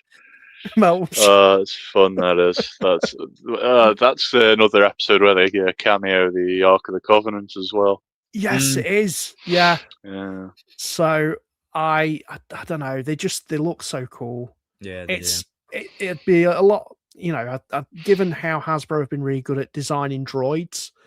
And I really want to see more droids in the line. I think that's something that I've tried to voice with the most recent kind of polls Steve Evans has put up in terms of what he wants to, getting a feedback from the fans. I think last year was amazing. But obviously I just want to see more aliens, more droids, and this just fits that bill. Yeah. Because it's something so different on the shelf, but fits within your Imperial ranks. Yeah, for sure. Anything with the Imperial cog emblem printed on it is just So it's such a diversion as well from like, so you think, because I think there's a lot of call at the minute for the next Dark Trooper release to be the one from the OG Star Wars Battlefront. And this is such a cool. It's like, I want that, but what about this? It's like such a diversion from the norm. It like breaks the status quo a little bit of what people want to see, and it's a bit more. It's still got that. It's got that rule of cool, but it's a little bit of a diversion from what you would expect people to want. If that makes any sense. That's it. It's such a niche and a deep dive. Really, I love it. So this is the thing. So we've had a Tails pick, quote unquote. We've now had a Rebels pick. Okay, where are we going next? Where are we going next, Steve? where do you want to go next? Wherever you want to take me, baby. Wherever you want to take me. Shall we? Because I know that I saw some talk from Hal Runner in the chat that he saw Bucket and he clicked. Unfortunately, Bucket didn't make the cut. I was very, very tempted to throw. I was tempted into my choices because I'd love to see. As an honourable mention, we'll throw it out there. I'm going to cheat again. As an honourable mention, Bucket made the cut. Just because I'd love to see how that would translate into an action figure, even though it's a lot of hollow plastic. I think it'd work really well and look really cool. Especially like you've said, Dan, with the quality of the droids that Hasbro are putting out at the minute. I think that'd be really nice. To get what is essentially a shell of an astromech would be really, really cool. But Resistance is something that doesn't get a massive amount of love. Tragically. Very underrated, in my opinion. So where are we going to take you next, Dan? Let's take you to the Colossus, mate. Let's take us to the Colossus. Let's go through this one because I love this. So I really, really struggled to pick because there's so many cool designs from the show. Now, in terms of the animation, I'm not the biggest fan in its style, admittedly. I love the story of it, don't get me wrong, but visually it took me a bit to kind of run with it. But story-wise, I loved it. I loved some of the characters. I mean, I was really struggling because obviously you've got Griff, who's the ex-Imperial with that really cool TIE Fighter pilot helmet with the skull on. You've got obviously Bucket and Niku. Just a whole list, a whole cast of weird alien characters and humans that would just look really, really cool in Black Series. And I feel like you could do them as multi-figure packs as a bit of a way to just be like, this is rule of cool. They're going to look fine on your shelf. You could even blend them in with some of your other eras. That's by the by. If they're ever going to do it, obviously, they've already got the sculpt for Kaz's droid because they included it within that Galaxy's Edge multi-figure pack, the droid pack. So they've got the sculpt. It's easy for them to do. I feel like Kaz wouldn't be too hard for them to do. Wow, I'm really struggling to pitch this to people. Kaz, I understand why he is the way he is because fuck his dad. He's an absolute cunt. But wow, that's our first C-bomb of the streams, I think. I've got to. He is though. He is. Yeah, he is. In Ahsoka, he's an absolute whammer. If you're never going to use that word again on one of these, then you've got to use it there. Yeah, that's it. That's my place for using it because he is a dick. And I get completely why Kaz wants to go off and join the Resistance and be a bit of a disruptor, you know? I just think a figure of this should just be really cool. I love the greens. I love how colourful all these characters are. So to have that represented realistically on the shelf would be interesting. Now, no, it's not everyone's favourite piece of media, but again, it's like what James said about. Well, it's like what James said about nubs. There'll be a generation of Star Wars fans that are not being heard, that aren't Black Series collectors. They're probably not old enough to be Black Series collectors, but they maybe picked up the toys when they came out, potentially. 100%. So to have this out in preparation for those new fans to welcome them in, I think that'd be really cool. But again, this is my pick. I wanted to try and cover the whole breadth of the Star Wars animation spectrum because I think there's so many amazing talents that work on Star Wars, not just Clone Wars, but obviously Tales of the Jedi.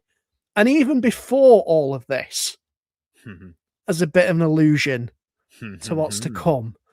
So that's why I've really wanted to focus my list on an appreciation of all of it, because while I didn't vibe with everything in Resistance, the stuff that I did vibe with is why I would pick what I've picked, essentially.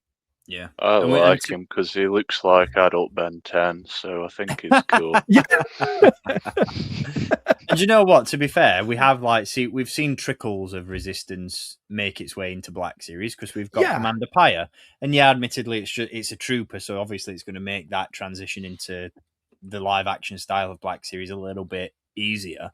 But I'm really glad that you mentioned CB, because I'd actually, until I checked out Landspeeder Luke's recent video on the figures from Black Series that you may have forgotten about, I had completely forgotten that this figure existed. Yeah. So we go down nice that route. One it is.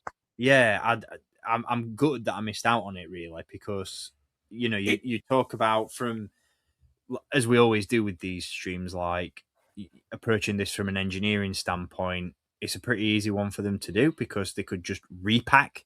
It's not even a retool; it's a straight repack, and it also gives people who missed out on that original figure the opportunity to grab it again. So for that I think reason you alone, can still get them, Steve. I don't know the particular name for them. There are like discount sections in some of the Disney parks, like almost as if it's like a warehouse sale, a load of overstock. The character warehouse, I think it is. I'm sure there's one because don't worry, mate. I'm planning a visit. I was going to say, I'm sure I saw a post on Instagram before Christmas, and there was just a shitload of that set for cheap. It might be the same place I've seen them, because I'm off to Galaxy's Edge in Florida next month, and I'm sure it's either is it Character Warehouse? I'm sure it's Character Warehouse, or there's a store at Disney Springs or something. I can't remember. The word launch bay comes to mind, but I don't know if that's something else I've read. I think that's a separate. Sorry, I thought there was a couple of different ones where they have different outlets, but there are. Don't worry, I'll find them. Because I saw on it was either Instagram or YouTube the other day that the other set had popped up in one of those discount outlets. The General Hooks and the First Order. Yes, I saw that myself. Driver. Yeah. I think it was something like $15. I was like, well, that's a buy. I was like, if I see that, that's a buy. Just to go and rub it in Dan's face. Still really happy I bought that though, because I do. No, you should be, mate. I really like those sets. I mean, I know it's a bit of a kick up the arse for people that don't go to the parks or haven't been. I bought those progressively on eBay just whenever I saw one for a reasonably good price, just because I think it's a good example of them making exclusives where the figures that are exclusive to the set are rather desirable. Yeah. Hondo was a good example of that, wasn't it? Because I remember when they released that pack and I was so fuming that I couldn't get hold of it. That was the only one I paid. I think I paid about 70 quid for that. Just because, Clone Wars kid want a Hondo figure. This was long before they did that wave where they repacked it, packed them out. Yeah. Do you know what I'm going to say it as well? Like, that's one the bit of a criminal move on my part, really. But that's one of the reasons why Hondo didn't make my list for animation, because we already have him from. I know it's not the same outfit, but I'd love a Hondo and Pick in the Black Series. But it's the reason that he didn't make the cut is that we've already had him in Black Series as part of the Galaxy's Edge line, which I feel dirty doing it, but it was just one of those. I really wanted to make sure that the characters I selected hadn't already had representation. But then on that same front, like I said, just going back to this pick of Kaz and CB, I love it because it's that opportunity to grab a character that some may have missed, especially when it was locked behind an exclusive like CB was. Yeah, like it's ample opportunity, really, and I'm here for this pick, even if the chat isn't. And I think for me as well, like we mentioned with Pyre, it accompanies that, but it also accompanies, even though the Poe is extremely janky, it does accompany Poe and BB-8. So yeah, I like it. It's some sequel love without showing love to the sequels in a lot of ways. Yeah. But yeah, I'm here for it, mate. Love it. Even like I said, If the chat doesn't. I can't believe he thinks this is your list, though, James. That's are you like? Would you be insulted by? Is that an insult, or I'm not quite sure? I mean, I don't know really. Interpretation. I mean, I thought I was, fucking gushing over the Clone Wars a little too much. It was becoming an unhealthy obsession. But if that's the reputation I've created, then maybe I'm not doing it enough. So we're going to have to do a version 2 of this stream already. We're going to have to. If I hadn't to put them away, my other unhealthy obsession is collecting really random Clone Wars things that nobody else would have. I've got a bin that's got Captain Rex on it. I've got two Clone Wars blankets. I've got a little cushion that's got Clone Wars Anakin on. Okay, 2 different lots of bedding with Clone Wars on. Oh man! Come on now, Tommy. If that Clone Wars blanket you're talking about isn't the Captain Rex one that I had, yeah, it is. It is. Yeah, man. Oh, I love that thing. I got one at Christmas that's got Anakin and Obi-Wan on it. Bizarrely, the season 3 versions. Oh. And this isn't Clone Wars, but I've got my Zeb cushion. Who can say they've got a cushion of Zeb's face? And it's officially licensed as well. Amazing, man. I'm not sure how I feel about sitting on Zeb's face, but I'm here for it. I've had no complaints.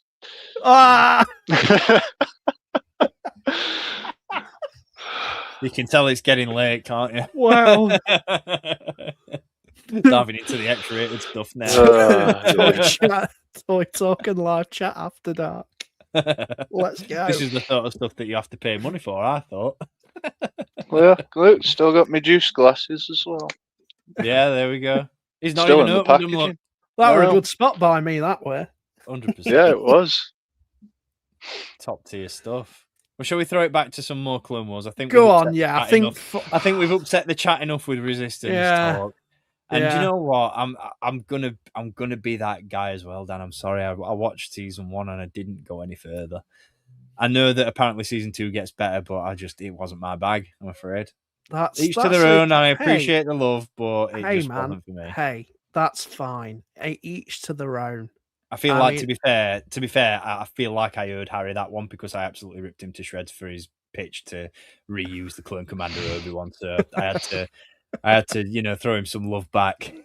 I'm just messing, Harry. But no, let's throw it back to some. Let's throw it back to. Oh man, let's do Clone Wars. Yeah. See, I thought season 2 was supposed to be better because that's when we saw Pyre and a little bit more, and Kylo Ren and some of the other characters. I mean, fuck it. This is turning into a right slag fest, isn't it? They fucking hyped up Kylo Ren coming into that. They did, yeah. And isn't it far for too like fucking much? Isn't it for like a split second? Oh God. Is it 2 hologram scenes? Is that all it is? Something like that. It was Matthew Wood that voiced him. I mean, come on. I mean, Poe was in it for 4 episodes, though. Yeah. And that was a thing that happened. Yeah. Moving on. Well, I think hopefully I'm going to get some. Let's get some likes. Come on. Absolutely. Do it for the gram. Obviously James picked D Squad, and I think rightfully so. I mean, I'd love to see them. But if you're gonna do D Squad, you go have Gregor. You go have Gregor, haven't you? And I just love his. I mean, we've got the Republic Commando sculpt, but I think it's wild how we haven't had him yet. Even in the original Clone Wars figure line, it's absolutely mate, criminal. There's another sin in its largest form. There we go. You got him back. You brought him back. Yeah. Could you imagine the deco on this thing? Like, I love the sort of pixelated camo, obviously the markings on the helmet. It's just such a badass look. I mean, granted, given what he ends up in Rebels being an absolute nut job. We might catch Big Bongo today.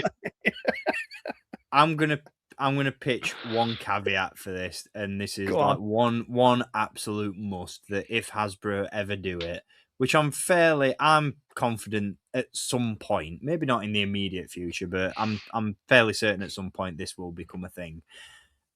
Either it's got to go one or two ways, right? It's either got to be, as Tommy's alluded to there in the chat, it's either got to be plenty of paint, and weathering has to be a must. Yeah. And I'm talking full-blown wash. Yeah. Or at the very least, if we don't get the wash, we at least need a new Republic Commando sculpt. Okay. And I know that not a lot of people complain about it's a bit of a mixed bag when it comes to those Black Series Commandos we already have, because I know that some people hate the fact they're based on the Bad Batch figures. I know that some people don't care. But for me, I think it's one of those. Like we've said it earlier on in the stream, if we're going to have to wait a long time for these figures, for them to be the best that they possibly can be, I feel like a lot of us hold Gregor in the same esteem as we hold Delta Squad, and so it feels right that he would be an updated figure to reflect that more accurate look of the Commandos.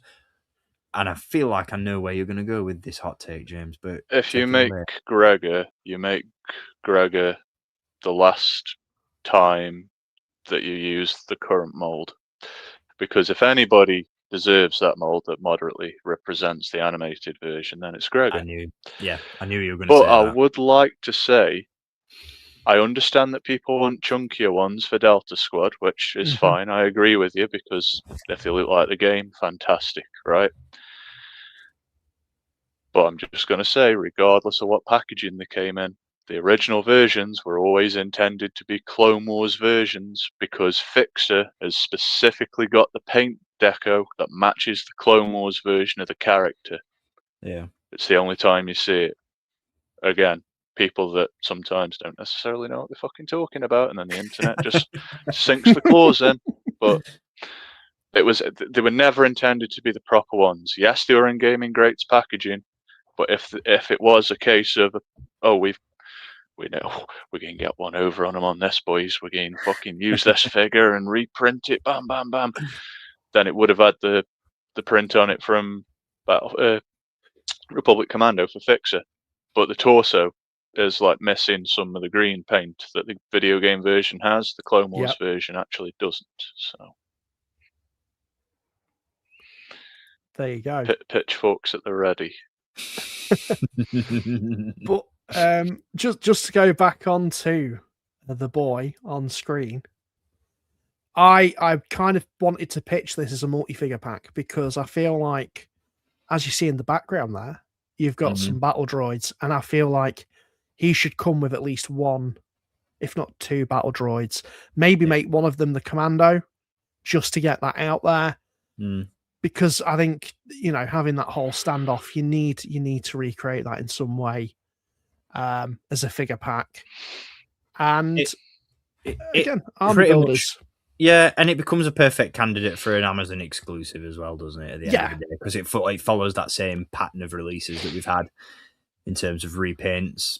But yeah, I'd love to see this. I really, really would. I want to. Do you know what I want? When they released that clip of him, was it at San Diego Comic-Con that particular year?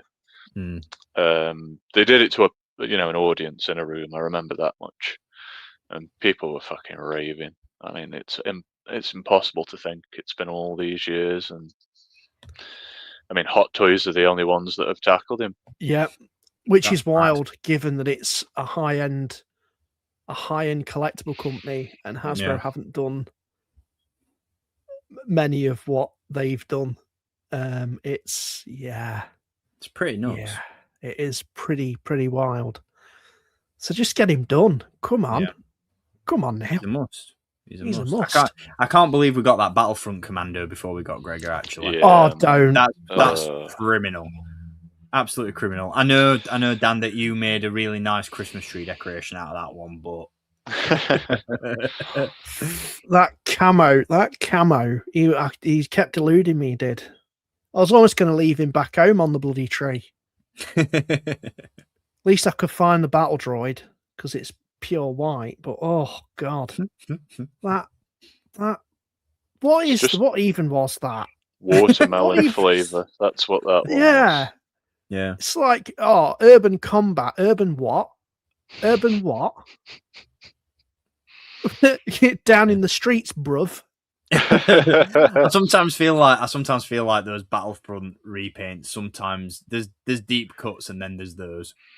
Do you know what I mean? Yeah, it's the ones so that fucking lose you. stupid. I'm sorry. Like I know people love Battlefront. Tommy, I know you love Battlefront too.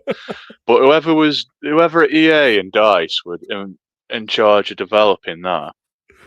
For a start, they sat there and fucking developed an entire Legion style of clone troopers that had never existed before. I don't know if I mentioned this before, but none of your traditional Legion designs were in there until subsequent updates came out for the game after people were begging for them. But when the Commando was introduced into the roster of character, like it's a weird one. It's like a leader character. You have to have so many points, and then you can enter the battlefield as that particular one. You had a plain white one. You had the urban one. I think is there a black one similar to the Umbra Arc Trooper? And then there's a full-on camo one. Who sat there at that company and thought, oh, they're going to love it, Republic Commandos are coming in, let's just slap 3 fucking random-ass versions in the game that have never been done, that relate to fucking nothing else in Star Wars. They'll love that. Get fucking gone. I know people like the game, and that's why the figures are cool and all this, but never should have fucking... It's a big accident child, really, for fucking Star Wars. Like, it's just... Somebody should have, got Pablo Hidalgo on the phone and gone, well, actually, we can use these versions that were in the comics. And never mind. Good pick, Dan. I'd buy it. Cheers, mate. I was just about to say, after that heavy flow of ranting, shall we end things on a high note? Let's end things on a vintage note. Right. Vintage. I feel like to tap into the limited amount of resources that StreamYard provide peasants like myself, we're gonna throw it to some sound effects because I feel like this one is warranted. What a banger. Drum roll, please. I wish we'd done this on April. I wish we'd done this on April Fool's Day. I really. Oh yeah. Take it. All right, take it. Because you know what? I think is naff as the animated stuff. Because I really don't think I haven't even seen Ewoks. I'm not gonna lie. It's just a little lady Ewok with like pink in it. Do you know what? I love about this is that Tommy has perfectly timed a comment in the chat. Not that.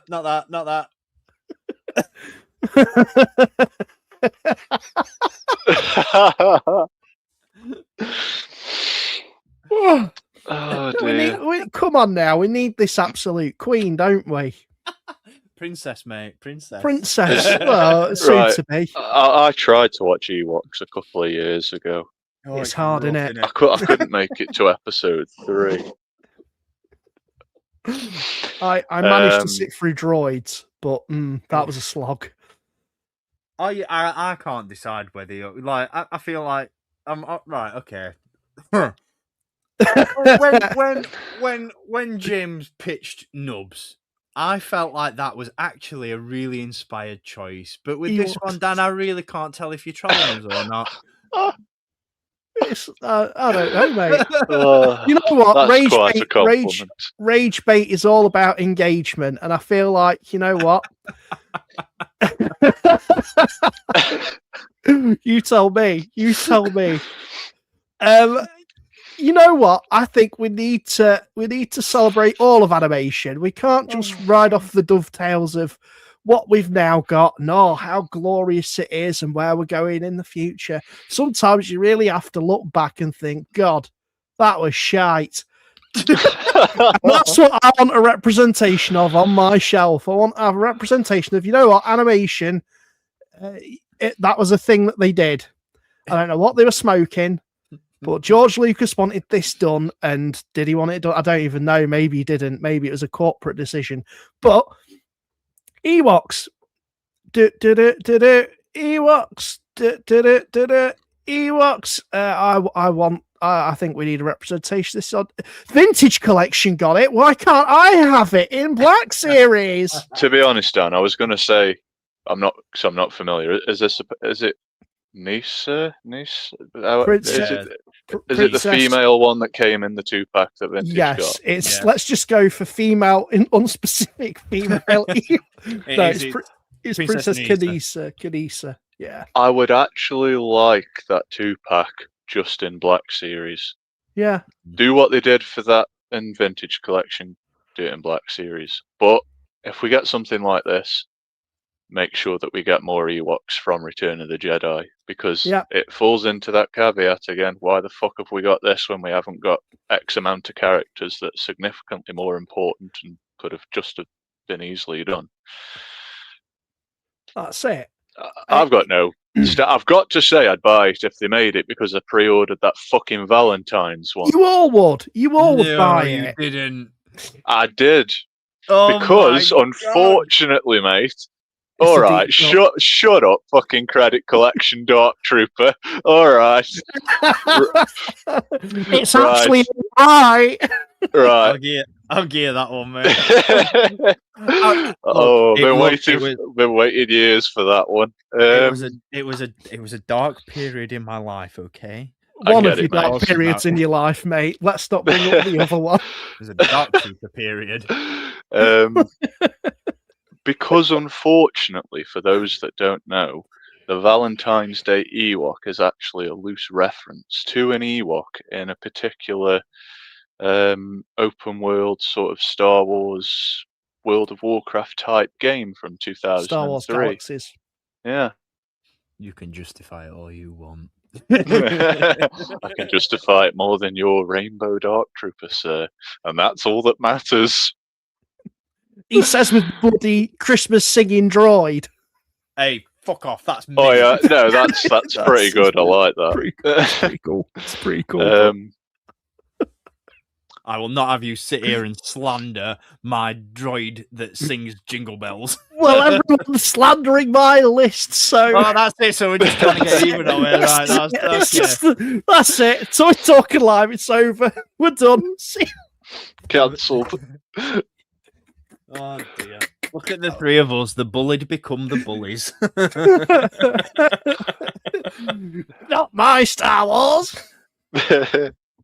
all in jest before the internet takes it literal, like it's well known to be. He's come full circle, really, hasn't he? Because now he's trying to appease the Vintage Collection crowd as well. Look at that. He buys a Bantha and now he's all about the fucking original stuff from the fucking 70s and 80s. This is it. This is how empires fall, mate. Do you know what I mean? This is how. I wish I could say it was helping my views, but it's not. That's because nobody watches Vintage Collection. Oh, mic drop. Audience numbers plummeting now that Nisa's on screen, so nobody watches Black Series either, mate. No, come on, mate. The floor is yours. Then, just aside from a representation of shite, why else do we want Princess Nisa on the show? It's just an Ewok, innit? Let's just get more Ewoks in the line. That's my main thing. And I think having a realistic representation of it, you know what, quite funky, and it'd look quite funky on my shelf, and people would be like, "Oh, that's an interesting looking Ewok." And I'd be like, "Yeah, there was a little show called." You guessed it, Ewoks.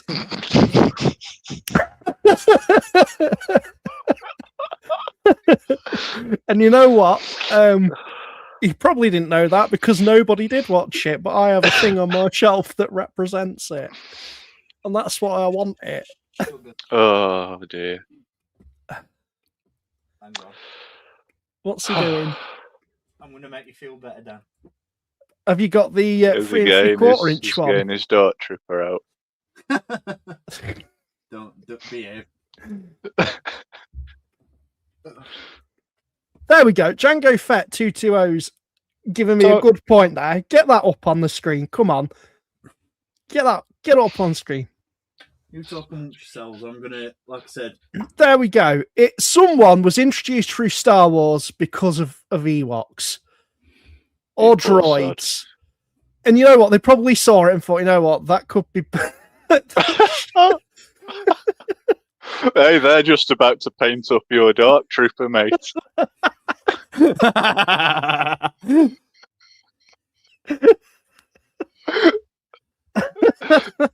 This is going on my on my comic packs. Oh, it is! Look, I thought you was going to say that's going to go. Hey, there you go.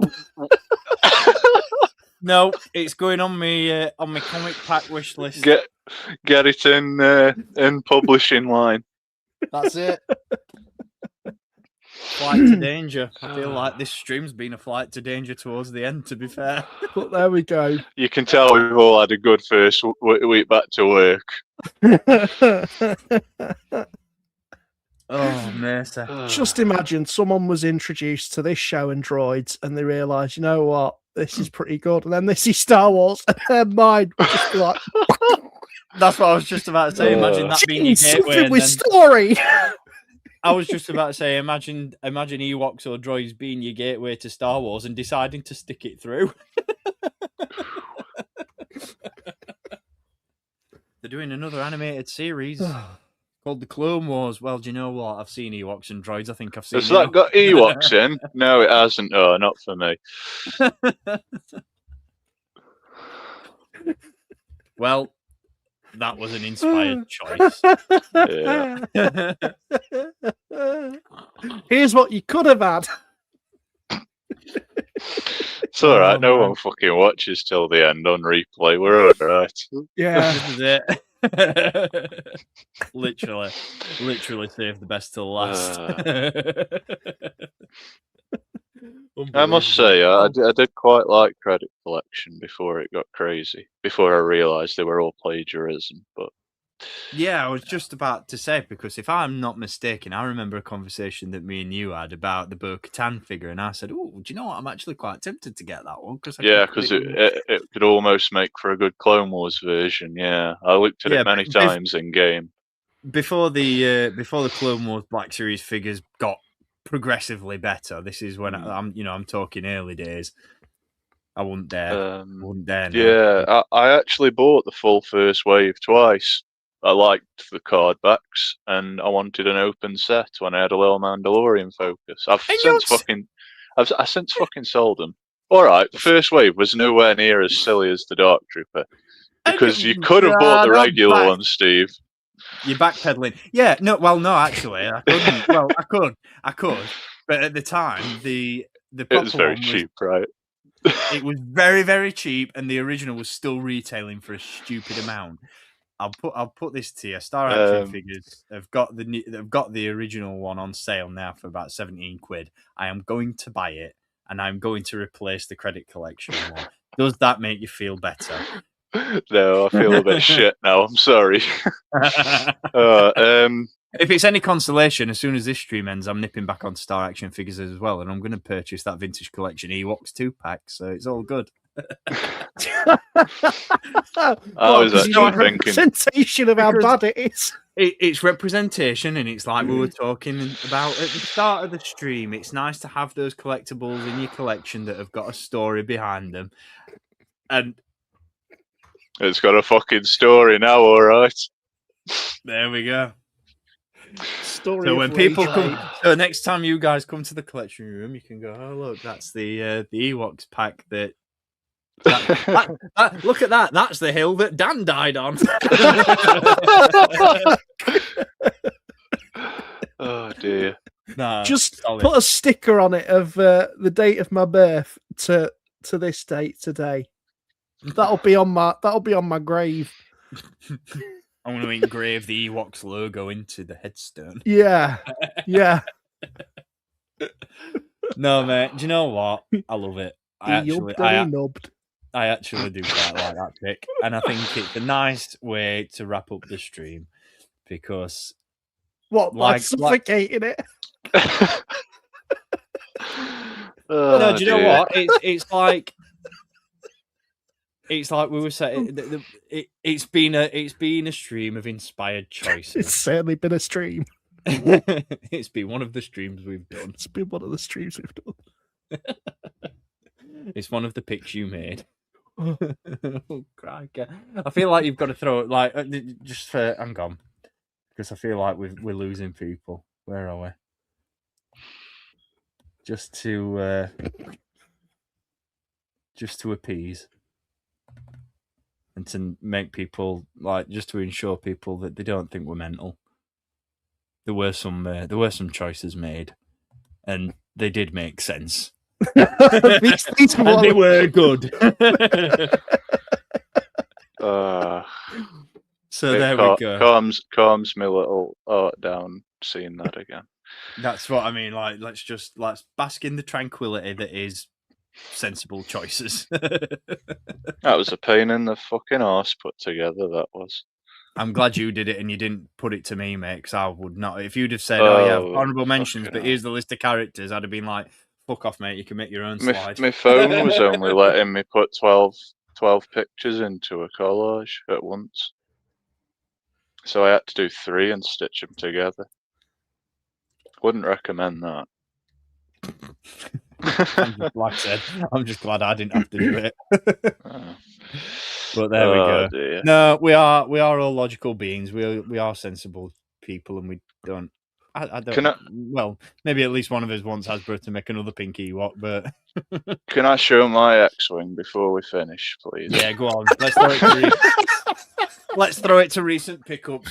1 second. You speak amongst yourselves, chaps.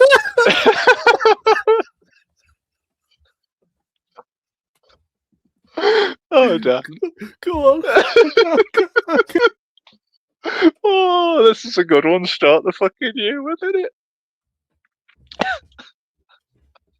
it? Oh, dear. Oh, dear me. As you were. Yeah, look, I got an X-wing.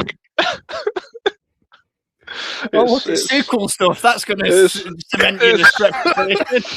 This Poe Dameron's from The Rise of Skywalker. It's orange. You press a button, and it's the wrong button. You press a button, and it does this. And it does that. It's cool, and I love it. I'm really happy for you, mate. Yeah. If it was a Lego one, it would do this. Well, I draw the line at pink Ewoks. I prefer to buy pink droids. So yeah, this makes me look way more sane. Hey, do you know what? They're mint. I like those. They are very good. It's just made me think. Rainbow Dark Trooper, Valentine's Ewok's pick for the stream. Just goes to show that no matter what colour or flavour it comes in, we will fucking buy any Star Wars toy that comes out.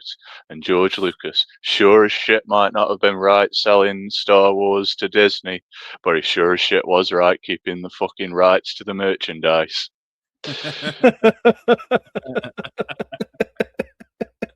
And on that note, coming up next, Star Wars Toy Talk and live chat, Ewoks wishlist. Tune in.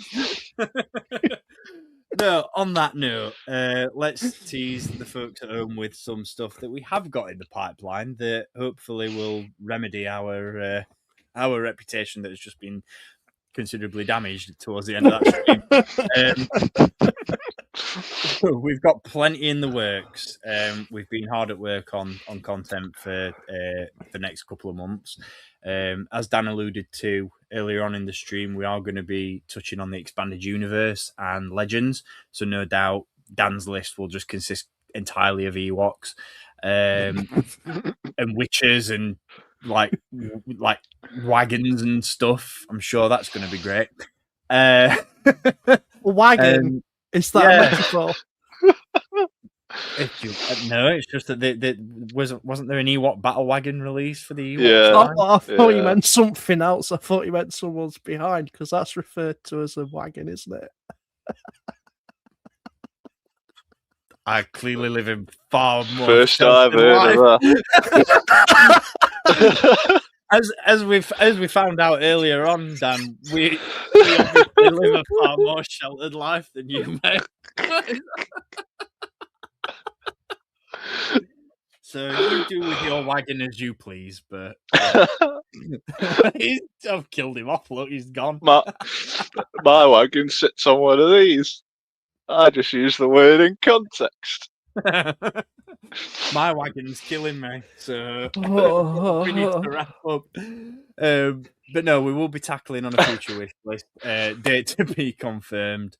The expanded universe and legends. It's going to be like a little bit of a sort of continuation of the gaming greats wish list that we've done previously, but just diving a little bit more into like comic books and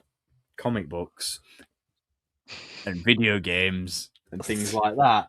So that's one to keep an eye out for. We've also got something in the works that I alluded to on Instagram just a couple of days ago, where, you know, if you didn't want to switch off from this stream, by all means, you know, stick around for a future one, because we're going to be touching on the sequel trilogy. Less of a wish list, more of a retrospective. Jim's pitched the idea, and I thought, you know what? I actually really like the sound of that. If it wasn't apparent already, I've been on a bit of a sequel trilogy kick. I rewatched all the Star Wars films over Christmas, and as I got to the sequel trilogy, I mean, I never watch them and think we're a bag of shit.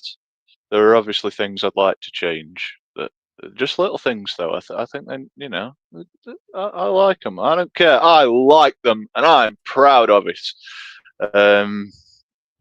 We stand in solidarity, mate. Don't worry. But I can't get over the fact that it's been 10 years since The Force Awakens. It almost seems like a lifetime ago.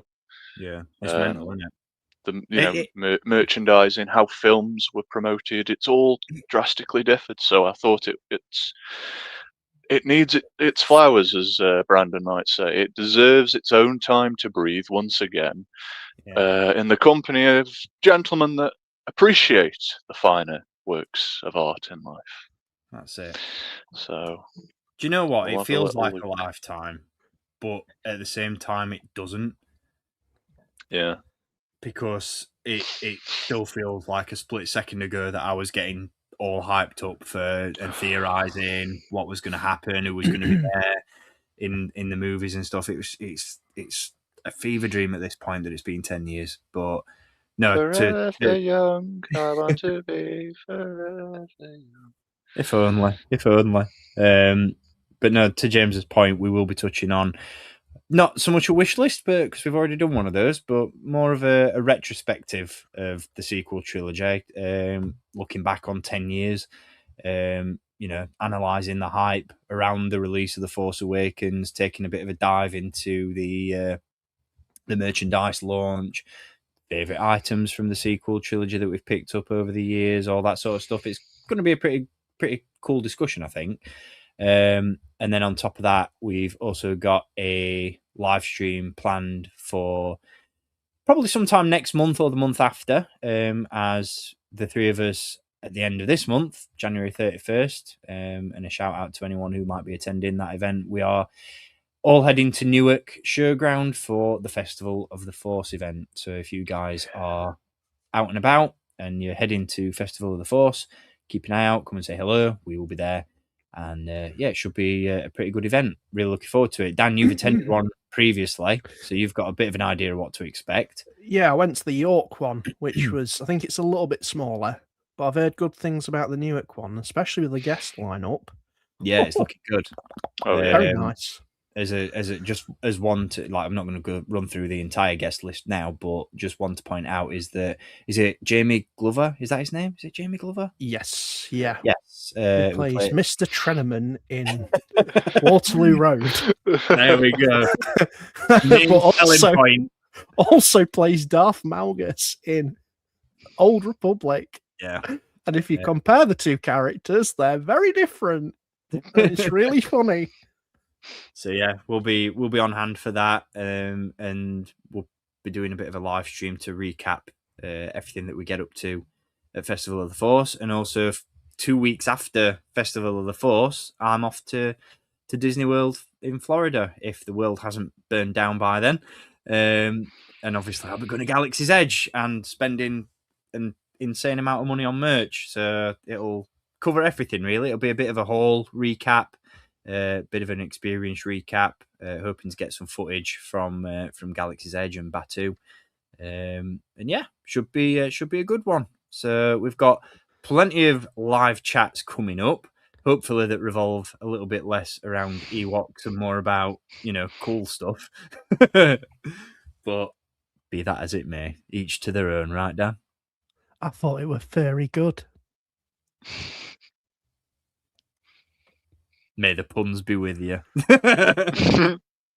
Nice one. Yeah, that's going to wrap everything up. So, because we have been here for 3.5 hours, which I expected, to be fair, given the length and girth of Lucasfilm Animation. But no, it's been again. If Tommy's still kicking about in the chat, it's been an absolute pleasure to have Tommy back with us for the first part of the stream. He did unfortunately have to dip out towards the end to head off to work.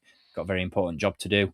So yeah, if you want to catch this on replay and tune into Tommy's picks, by all means, go back and catch us on replay. In the meantime, we'll see you all for another live chat very soon. So until next time, as always, keep collecting.